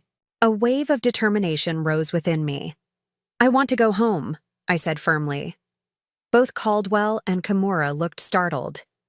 "To Halcyon?" Caldwell clarified. "Mrs. Whitcroft, that might not be advisable right now." "It's the last place Xavier would expect me to be," I argued. "He'd assume I'm in hiding. Besides, the second will has been activated, hasn't it? Halcyon is legally mine now." "Yes, but then I'm going home," I insisted, standing to emphasize my point. "With appropriate security measures, of course. Agent Kimura can stay with me if needed, but I'm done hiding, done being driven from my own life by the Whitcroft children." They exchanged glances, clearly reluctant but recognizing my determination. "We can arrange a security team," Kimura conceded finally. "But you should understand, Mrs. Whitcroft, this isn't just about physical protection. The media has gotten hold of this story. Reporters will be everywhere. This is going to be very public, very messy." I thought of the quiet, dignified life Maxwell and I had built, the charity work, the small dinner parties, the private moments away from his children's drama. That life was gone now, replaced by something I could barely imagine. Headlines, courthouse steps, photographers calling my name. "I understand," I said quietly, "but I need to face this head on." Maxwell spent months gathering evidence, creating contingency plans, trying to protect both the company and me. The least I can do is stand firmly in the path he cleared. "Detective?" Caldwell studied me for a long moment, then nodded. I'll coordinate with local patrol units to increase surveillance around Halcyon. Agent Kimura will stay with you as personal protection. And Mrs. Whitcroft? If Xavier contacts you in any way, phone, email, text, let us know immediately. The drive to Halcyon felt surreal, like returning to a familiar dream that had somehow shifted into nightmare territory. The estate looked exactly as I'd left. Its elegant facade offering no hint of the drama that had unfolded in recent days.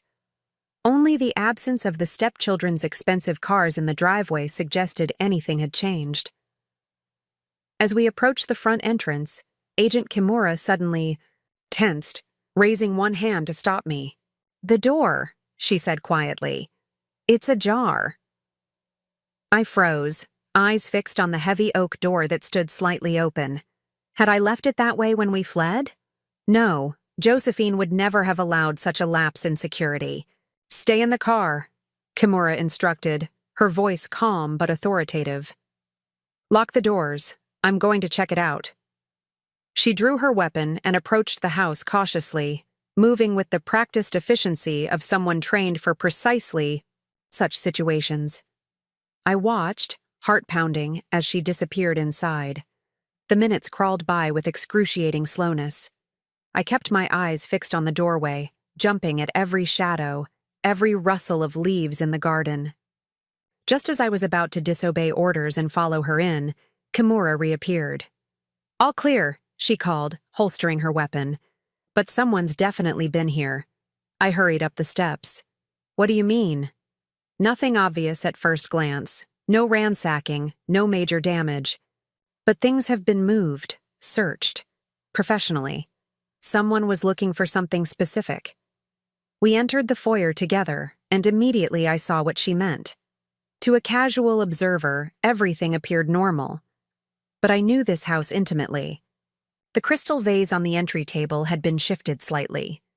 The drawer of the antique secretary desk was closed, but not completely flush as I always left it. Small details, almost imperceptible, but enough to raise alarm. "Xavier?" I wondered, aloud. "Possibly, or someone working for him." Kimura moved through the rooms methodically, checking each space before allowing me to enter. Whatever they were looking for, they were careful not to leave obvious traces. The study showed the most disturbance, books slightly out of alignment. On shelves, the desk drawers not quite closed properly, the rug at a slightly different angle than usual. Maxwell's computer was still there, but I had no doubt someone had attempted to access it. They were looking for the evidence, I realized. The files Maxwell collected, which are now safely with the FBI, Kimura noted. Too late for them to disappear that trail. We continued through the house, finding similar subtle signs of intrusion in the master bedroom, particularly around Maxwell's closet where the damaged safe still hung open and empty. "I should call Josephine," I said, reaching for my phone. "Let her know where I am." "Good idea, but don't tell her to come here yet, not until we've had a full security sweep." I nodded, dialing the number. Josephine answered on the first ring, her voice tight with worry. "Mrs. Ellie, are you all right?" What did the detective want? "I'm fine, Joe," I assured her. "I'm at Halcyon with Agent Kimura. There's a lot to explain, but the short version is that I've decided to stay here. The house is legally mine now. The second will has been activated." "Thank goodness," she breathed. "But Mrs. Ellie, is it safe? With Xavier still out there?" "We're setting up security. Agent Kimura is with me, and Detective Caldwell is arranging additional patrols." I hesitated, then added, "Someone's been in the house, Joe, looking for something." "The files," she said immediately. "The evidence against them." "That's what we think. Nothing's missing that I can see, just disturbed." I glanced around the bedroom, noting more signs now that I was looking carefully. The jewelry box, slightly ajar, the bedside table drawer not fully closed. "I'll call you later about coming back. For now, stay where you are. It's safer." After hanging up, I turned to find Kimura watching me with a mixture of concern and admiration. "You're handling this remarkably well," she observed. "Most people would be falling apart under these circumstances." I considered this. Perhaps I should be more frightened, more overwhelmed.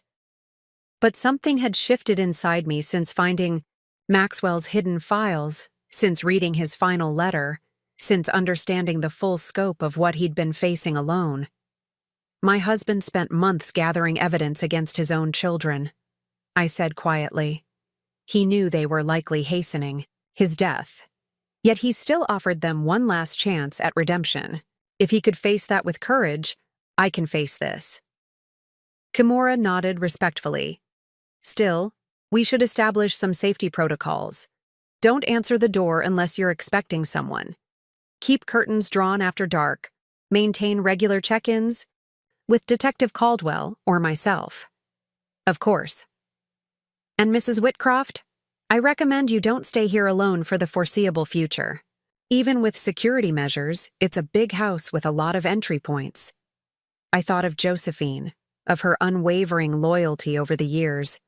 "I won't be alone. Josephine will stay with me once you've cleared the house." A discreet chirp from Kimura's phone interrupted us. She glanced at the screen, her expression changing subtly. "What is it?" I asked. "Local police just reported a sighting of Xavier Whitcroft," she replied, already texting a response. "At the marina, about 30 minutes ago." The marina, where Margot Chen lived aboard her houseboat. My blood ran cold. "Margot," I gasped. "He might be going after her." Kimura was already dialing, her movements swift and precise. "This is Agent Kimura. I need immediate response to Ravensdale Marina, houseboat section. Possible hostile situation involving Xavier Whitcroft." She listened briefly. "Yes, inform local PD as well. And get me any marina security footage from the last hour." She hung up, then immediately dialed another number. "Mrs. Chen isn't answering," she reported after several rings. "Could be nothing. She might be in meetings, away from her phone. But we need to check." "I'm coming with you," I said, already moving toward the door. "Mrs. Whitcroft, that's not advisable. If Xavier is there—" "Margot is in danger because of me," I interrupted. "Because she supported Maxwell. Because she's helping me. I'm not sitting here safely while he might hurt her." Kimura looked like she wanted to argue further, but apparently recognized the determination in my face. "Stay behind me at all times," she conceded reluctantly. "And if I tell you to get down or run, you do it immediately. No questions, no hesitation." Agreed. We drove to the marina with urgent speed, Kimura occasionally speaking into her radio, coordinating with other agents and local police. I sat rigid with worry, mentally calculating how long it would take to reach Margot's houseboat, whether Xavier might already be there, what he might do if confronted. The marina came into view, a forest of white masts and gleaming vessels bobbing, gently in the afternoon sun, so peaceful, so at odds with the panic churning inside me. Kimura parked near the entrance, where 2 police cruisers already waited. "Stay in the car until I signal," she instructed firmly, then exited to confer with the officers. I watched through the windshield as they spoke, gesturing toward the private dock area where Margot's houseboat was moored. One officer pointed to security footage on a tablet, Kimura leaning in to study it intently. After what seemed an eternity, she returned to the car. "Security cameras show Xavier arriving about 40 minutes ago," she reported. "He approached the autonomy, spoke briefly with someone, presumably Mrs. Chen, then was allowed aboard. No signs of force or coercion, at least initially. So he's still there? No one has been recorded leaving. We're setting up a perimeter now. Officers at all exit points from the marina, plus harbor patrol on the water side."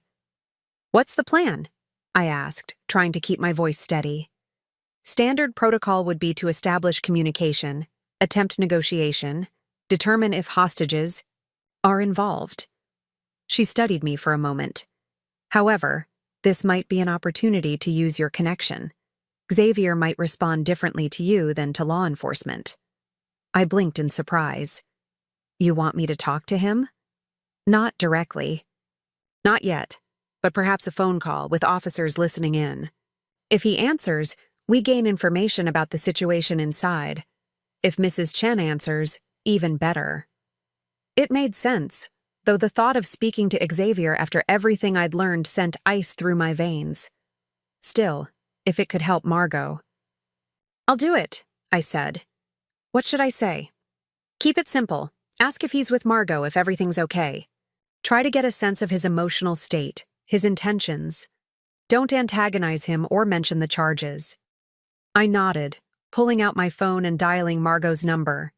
It rang once, twice, 3 times. Just as I was about to give up, someone answered. Ellie. Xavier's voice, surprisingly calm. I was wondering when you'd call. I swallowed hard, acutely aware of Kimura listening intently beside me. Xavier, is Margot with you? She's here, perfectly safe. We're having a fascinating conversation about loyalty, about truth, about who really belongs in the Whitcroft family. His tone was almost conversational, but with an undercurrent of something darker. Would you like to join us? Kimura shook, her head urgently. Xavier, why don't you and Margot come to me instead? I suggested, trying to sound casual. We could talk somewhere more comfortable. He laughed, a hollow sound devoid of humor. More comfortable than surrounded by police? I can see them from the window, Ellie. Not very subtle, are they? My heart sank. If he knew he was surrounded, the situation could escalate quickly. No one wants anyone to get hurt, I said carefully. Margot has nothing to do with this. Why don't you let her go, and then you and I can talk? Let her go? He sounded genuinely puzzled. Ellie, you misunderstand. Margot isn't a hostage. She's a willing participant in this conversation. In fact, she's the one who invited me aboard. I glanced at Kimura, who looked as confused as I felt. May I speak with her, please? A moment of silence, then Margot's voice came on the line. Ellie, I'm fine. Xavier and I are simply clearing up some misunderstandings. Margot, are you sure you're okay? I pressed. You're not under any duress? None whatsoever. In fact, I suggested Xavier come here. We have matters to discuss that concern both of us. Her voice was steady, professional, the same tone she used in board meetings. Perhaps you should join us. There are things you need to know as well. Kimura was watching me intently, clearly trying to assess whether Margot was speaking freely or under coercion. What kind of things? I asked cautiously. Things Maxwell kept from all of us, Margot replied, including you. Please, Ellie, come alone. This needs to be a private conversation. The line went dead. She's either under extreme duress or voluntarily working with him, Kimura said immediately. Either way, you're not going anywhere near that boat. I stared at the phone in my hand, replaying Margot's words. She had sounded calm, clear-headed, not like a woman being held at gunpoint. And what had she meant about Maxwell keeping things from all of us? Something's not right, I murmured. Margot has been nothing but supportive since Maxwell's death. Why would she suddenly ally with Xavier? People surprise you, Kimura replied grimly, especially when money and power are involved. But that explanation didn't sit right with me. Margot had her own fortune, her own power. She'd been Maxwell's trusted partner for decades, had known about his contingency plans, had helped safeguard his evidence. Unless there was evidence against her as well? The thought hit me with stunning force. What if Margot had been involved in the fraud? What if Maxwell had discovered her participation along with his children's? No, that made no sense. He'd trusted her with his most careful plans, had named her co-executor in the second will. I need to go to the boat, I said suddenly. Kimura, looked at me like I'd lost my mind. Absolutely not. We have trained negotiators on the way, tactical teams positioning. This is not a situation for civilians. Something else is happening here, I insisted. Margot wouldn't betray Maxwell, and despite everything, I don't believe Xavier would hurt her. There's another explanation. Even if you're right, it's too dangerous. Xavier is unpredictable, possibly desperate. And we can't dismiss the possibility that Margot is being coerced, regardless of how she sounds. I stared across the marina toward the private dock where the Autonomy was moored, just visible past a row of sailboats. What was happening on that houseboat? What secrets could be so important that Margot would risk her safety, and mine, to reveal them? My phone buzzed with an incoming text. Unknown number. 30 minutes, Ellie. Come alone or we leave with the truth. Your choice. I showed the message to Kimura, who immediately began coordinating with the other officers, discussing approach options, possible sniper positions, evacuation routes for nearby vessels. But my mind was elsewhere, turning over puzzles pieces that still didn't fit. Xavier's surprising calm, Margot's willing participation, the insistence that Maxwell had kept secrets from all of us. What if the biggest revelation was yet to come? Decision crystallized within me with sudden clarity. Whatever was happening on that houseboat, whatever truths Margot and Xavier claimed to possess, I needed to hear them firsthand. Not filtered through police reports or legal proceedings, but directly, raw and unvarnished. I'm going, I told Agent Kimura, my tone leaving no room for negotiation. Her expression hardened. Mrs. Whitcroft, I cannot allow that. It's my job. To keep you safe. And you will. You can position officers nearby, have snipers covering the boat, whatever security measures you need. But I'm walking onto that vessel alone, as requested. I met her gaze steadily. This isn't just about Xavier or legal charges anymore. There's something else happening here, something Maxwell kept hidden. I need to know what it is. Kimura studied me for a long moment, clearly weighing her professional responsibilities against my determination. Finally, she sighed. If I can't stop you, we do this my way. You'll wear a wire. We'll have tactical teams positioned to intervene at the first sign of danger. You establish a safety word, something you can casually mention if you feel threatened. Moonlight, I said immediately, thinking of the Moonlight Sonata, the password to Maxwell's files. If I say anything about Moonlight, it means I need help. She nodded. You get 20 minutes, not 30, not 25. At minute 21, we come in regardless of the situation. Understood? Understood. The next 15 minutes passed in a blur of technical preparations. A small microphone was clipped discreetly to my collar, tested and confirmed operational. Tactical officers moved into position, establishing clear sightlines to the Autonomy while remaining hidden from its occupants. Kimura gave me final instructions, her voice tense with professional concern. Remember, Mrs. Whitcroft, your only job is to gather information and stay safe. Don't confront, don't accuse, don't escalate. If Xavier becomes agitated, use calming language. If you feel threatened in any way, use the code word. I nodded, trying to project a confidence I didn't entirely feel. Then, with a final deep breath, I began walking toward Margot's houseboat. The marina was unnervingly quiet. Most of the neighboring vessels apparently evacuated during the tactical preparations. My footsteps echoed on the wooden dock, each step bringing me closer to answers I both craved and feared. The Autonomy looked peaceful in the afternoon sun, its sleek lines and polished exterior offering no hint of the drama unfolding within. As I approached, the main cabin door opened, and Margot herself appeared on deck. Ellie, she called, her voice carrying clearly across the water. Thank you for coming. Please join us. No sign of coercion, no hint of fear in her manner. She stood confidently, one hand casually resting on the railing, as composed as she'd been at countless board meetings over the years. I stepped aboard, carefully, hyper-aware of the microphone at my collar, of the tactical teams watching from concealed positions, of the 20-minute countdown that had already begun.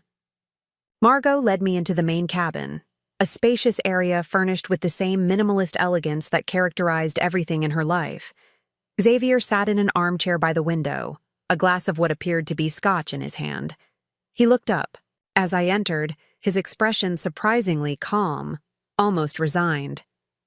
"Ellie," he acknowledged without rising. "Right on time." "Xavier," I replied neutrally, taking the seat Margot indicated. "You wanted to talk. I'm here." He studied me for a moment, then laughed softly. "You're wearing a wire, aren't you? Of course you are. The police wouldn't let you come otherwise." I didn't deny it. "There's no need for games, Xavier. What's this about? What truth do you and Margot share that's so important?" Instead of answering directly, he glanced at Margot, who had taken a seat across from me. "Show her," he said simply. Margot reached for a leather portfolio on the coffee table between us. From it, she withdrew a thick document bound in blue legal paper. "Maxwell's original will," she explained, pushing it toward me. "The one he wrote 5 years ago, before he discovered the fraud, before he created the contingency plans." I frowned, not understanding the significance. "How does this matter now? The second will has been activated. This document is void." "Look at the inheritance provisions," Margot instructed. "Page 14, specifically." Puzzled, I flipped to the indicated page and began reading. The legal language was dense, but the gist was clear. Upon Maxwell's death, Whitcroft Industries would be divided among his 3 children, and Margot Chen, who would receive a 30% stake. I looked up, startled. "You were a beneficiary? Maxwell never mentioned this." "Because he changed it," Margot replied calmly. "When he created the second will, the one currently in effect, he removed me as a beneficiary and transferred my share to you instead." The implications began to take shape in my mind. So, with the fraud exposed and the children disinherited, I lost what would have been mine, Margot finished. 30% of a multi-billion-dollar company, gone, given to you instead. The tension in the room thickened. I glanced at Xavier, who was watching our exchange with an odd expression. Not anger, but something closer to vindication. "That doesn't explain why Xavier is here," I said carefully, "or why you'd risk harboring a fugitive." Xavier leaned forward. "I'm here because Margot contacted me, because she found something in Maxwell's private files that concerns both of us, something he never intended anyone to discover." "What?" I asked, my throat suddenly dry. Margot opened the portfolio again, this time removing a sealed envelope. This was in Maxwell's personal safe at the office, the one only he had access to. I found it when the FBI allowed me in to retrieve company documents yesterday. She handed it to me. The envelope was addressed simply, "In the event of my death, to be destroyed, unopened." "You broke Maxwell's explicit instructions," I observed, not taking it. "Yes," she admitted without remorse. "Because I was looking for an explanation. Why would Maxwell cut me out of his will after promising me a significant stake for decades? We built that company together, Ellie. I deserved that share." I still didn't understand the connection to Xavier. "And this letter explains it?" "Read it," Xavier said quietly. "Read it and understand why everything happened the way it did." With a growing sense of trepidation, I took the envelope and broke the seal. Inside was a single page of Maxwell's distinctive handwriting, dated just 6 months earlier. "My dearest Margot," it began. "If you're reading this, I have failed in my final duty, to destroy this letter and the truth it contains. Some secrets should remain buried, not out of shame but out of kindness. Yet I find myself unable to destroy this last connection to a past both beautiful and painful. I glanced up briefly, but Margot nodded for me to continue. 30 years ago, we made a decision that altered 3 lives forever. We agreed it was for the best, that Xavier would have a more stable life as Catherine's son, with me as his father, than if the truth were known. Your career was just beginning. A child would have derailed everything you'd worked for. I understood your choice and respected it, even as it broke my heart to watch our son grow up never knowing you were his mother. The words blurred before my eyes. Xavier, Margot, and Maxwell's biological son? The implications cascaded through my mind, rewriting everything I thought I knew about the Whitcroft family. Xavier spoke into my shocked silence. Now you understand. I'm not a Whitcroft by blood, but I'm not an imposter either. I'm Maxwell's son, his only biological child. Piers and Bianca are my half-siblings through my mother, or the woman I thought was my mother. I looked at Margot, who met my gaze, unflinchingly. You knew? All these years? Of course I knew, she replied evenly. I made the choice to give him up. Maxwell and Catherine's marriage was already failing. She'd had affairs. Piers and Bianca had different fathers, though Maxwell raised them as his own. When she became pregnant with another man's child around the same time I was pregnant with Maxwell's, it created a convenient fiction. Catherine could claim Xavier as hers, giving her marriage to Maxwell a final chance, while I could continue, my career unimpeded. The coldness in her voice chilled me. How could anyone speak of their child so dispassionately? Why reveal this now? I asked, directing my question to both of them. What does this change? Everything, Xavier said bitterly. It changes everything. I grew up believing Catherine was my mother, believing I was a Whitcroft by blood. Then, last month, Maxwell confronted me with DNA results showing I wasn't his son, or so I thought. He never told me the whole truth. He let me believe I was nothing to him, a complete imposter. He was protecting Margot, I realized aloud, honoring the agreement they made 30 years ago.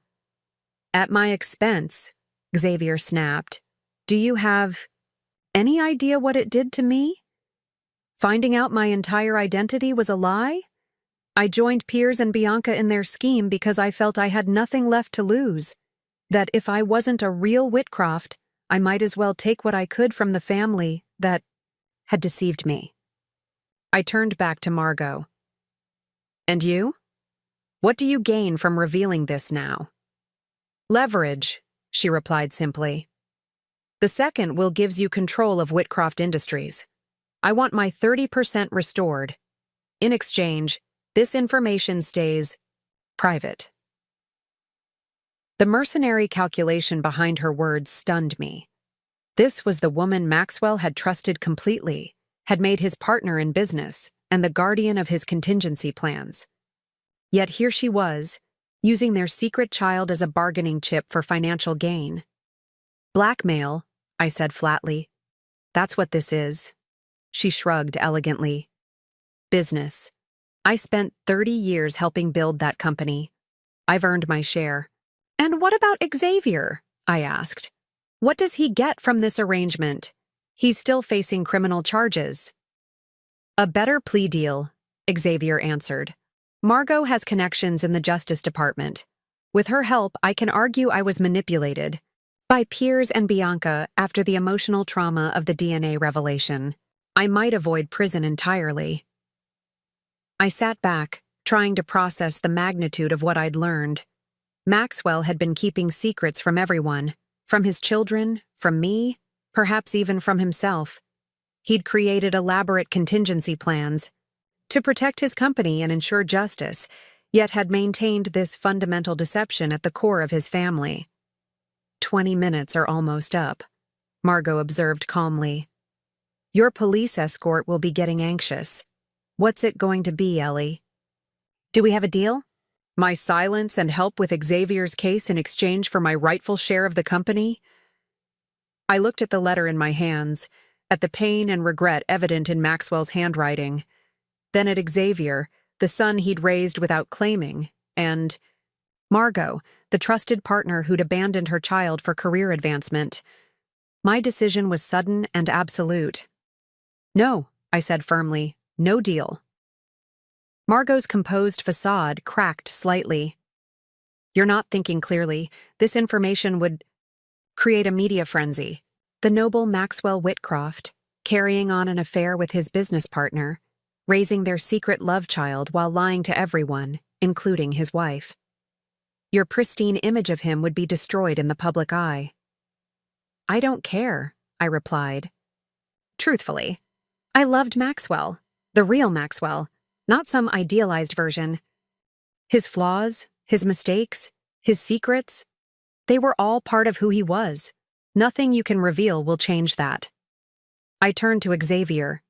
As for you, you're still Maxwell's son, whether by blood or by choice. He raised you, educated you, gave you every opportunity, and you repaid that love with betrayal.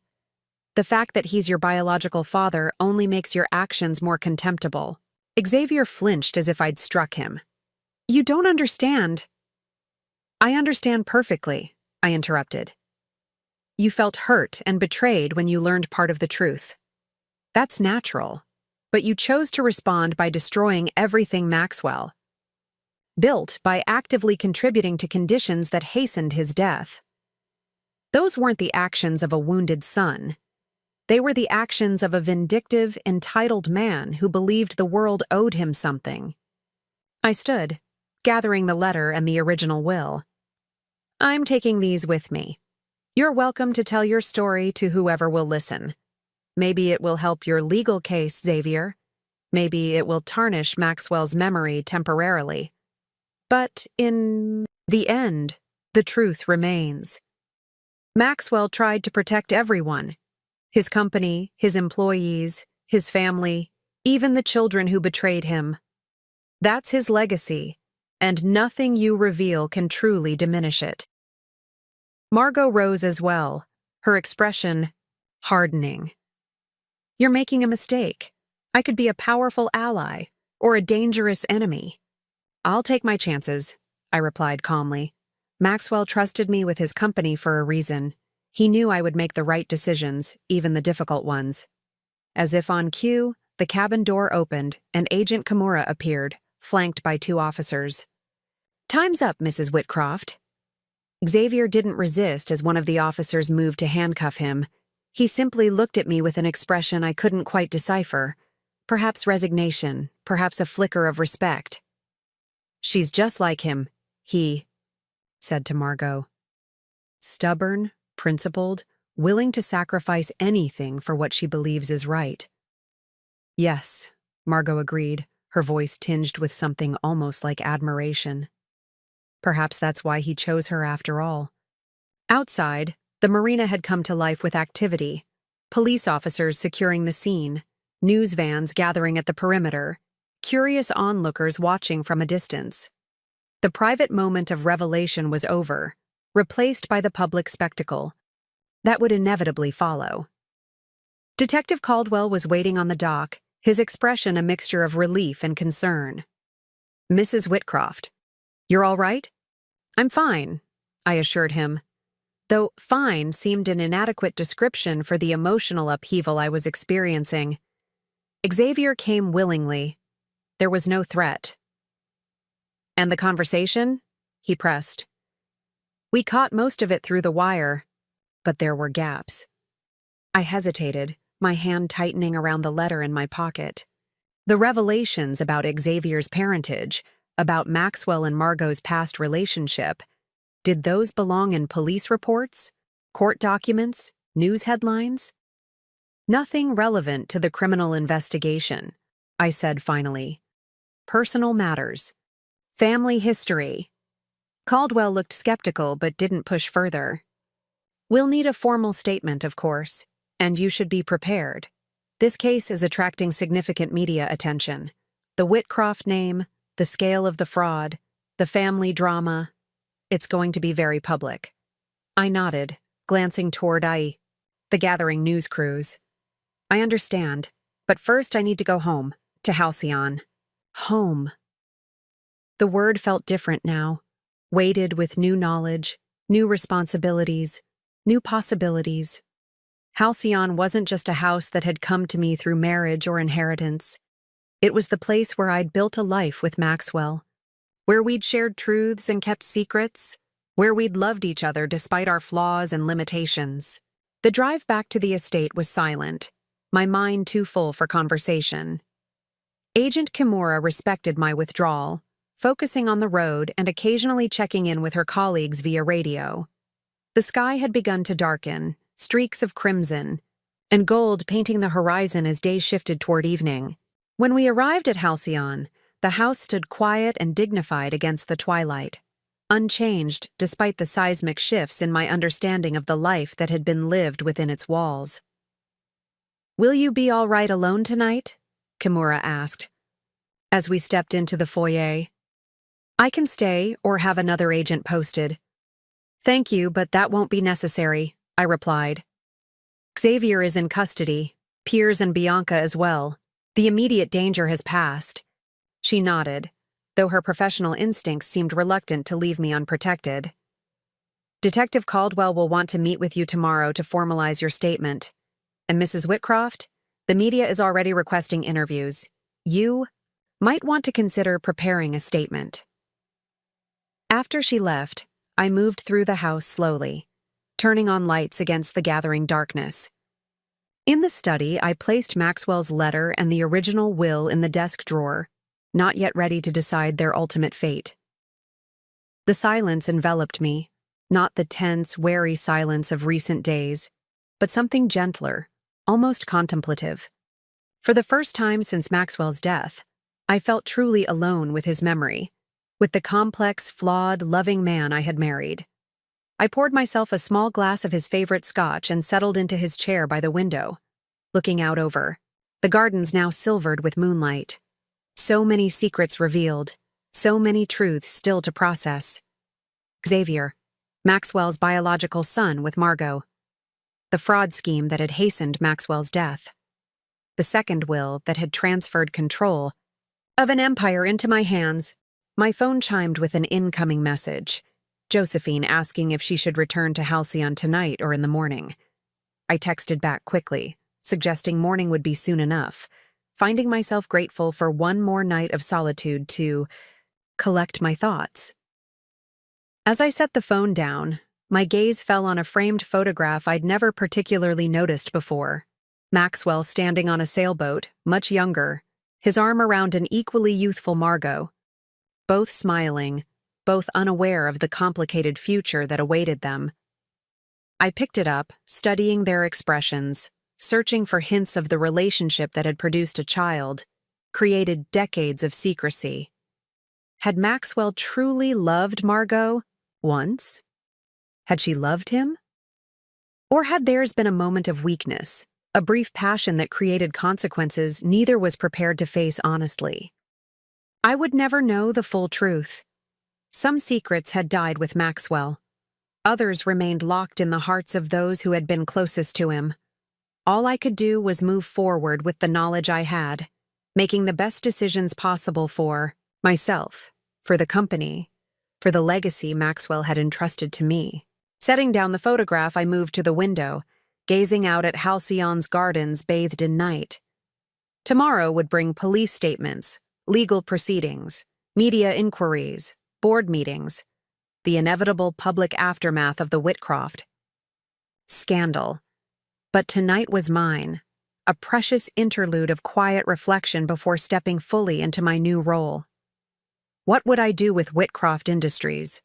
Maintain control, as Maxwell had intended, or sell my stake once the company was stabilized? What about Margot's claim to 30%? Legally baseless now, but morally. She had helped build the company, had been Maxwell's partner for decades. Did that merit consideration despite her recent actions? And what of Xavier, Piers, and Bianca? The modest trust funds Maxwell had allocated in his second will, should those stand? Or were their actions so beyond redemption that even that limited inheritance should be revoked? Questions without simple answers. Decisions that would shape not just my future, but the lives of thousands of employees, shareholders, community members who depended on Whitcroft Industries. I took a sip of scotch, letting its warmth spread through me.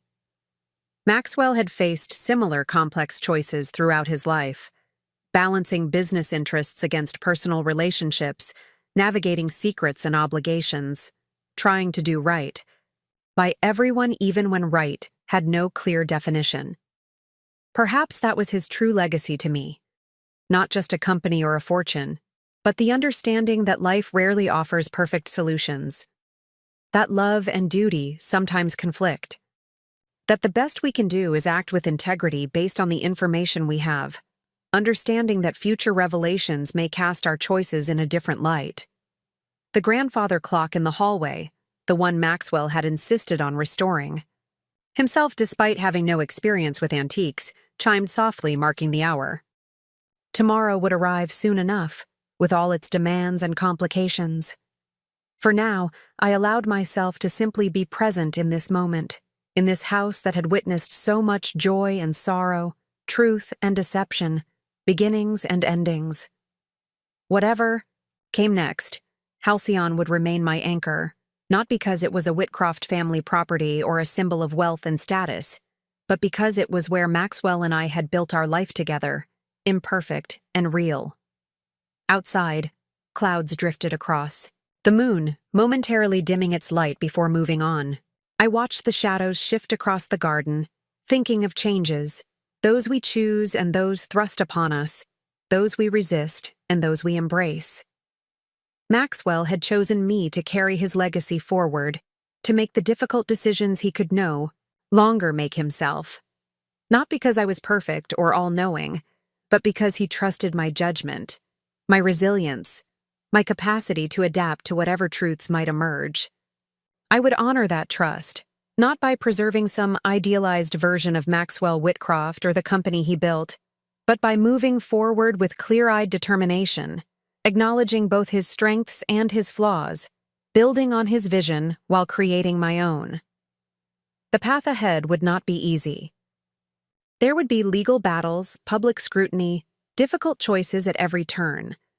But for the first time since Maxwell's death, I felt truly ready to face whatever came next, not just as his widow, carrying out his final wishes, but as Eleanor, Whitcroft in my own right, writing the next chapter of a story that was now mine to tell. Up next, you've got 2 more standout stories right on your screen.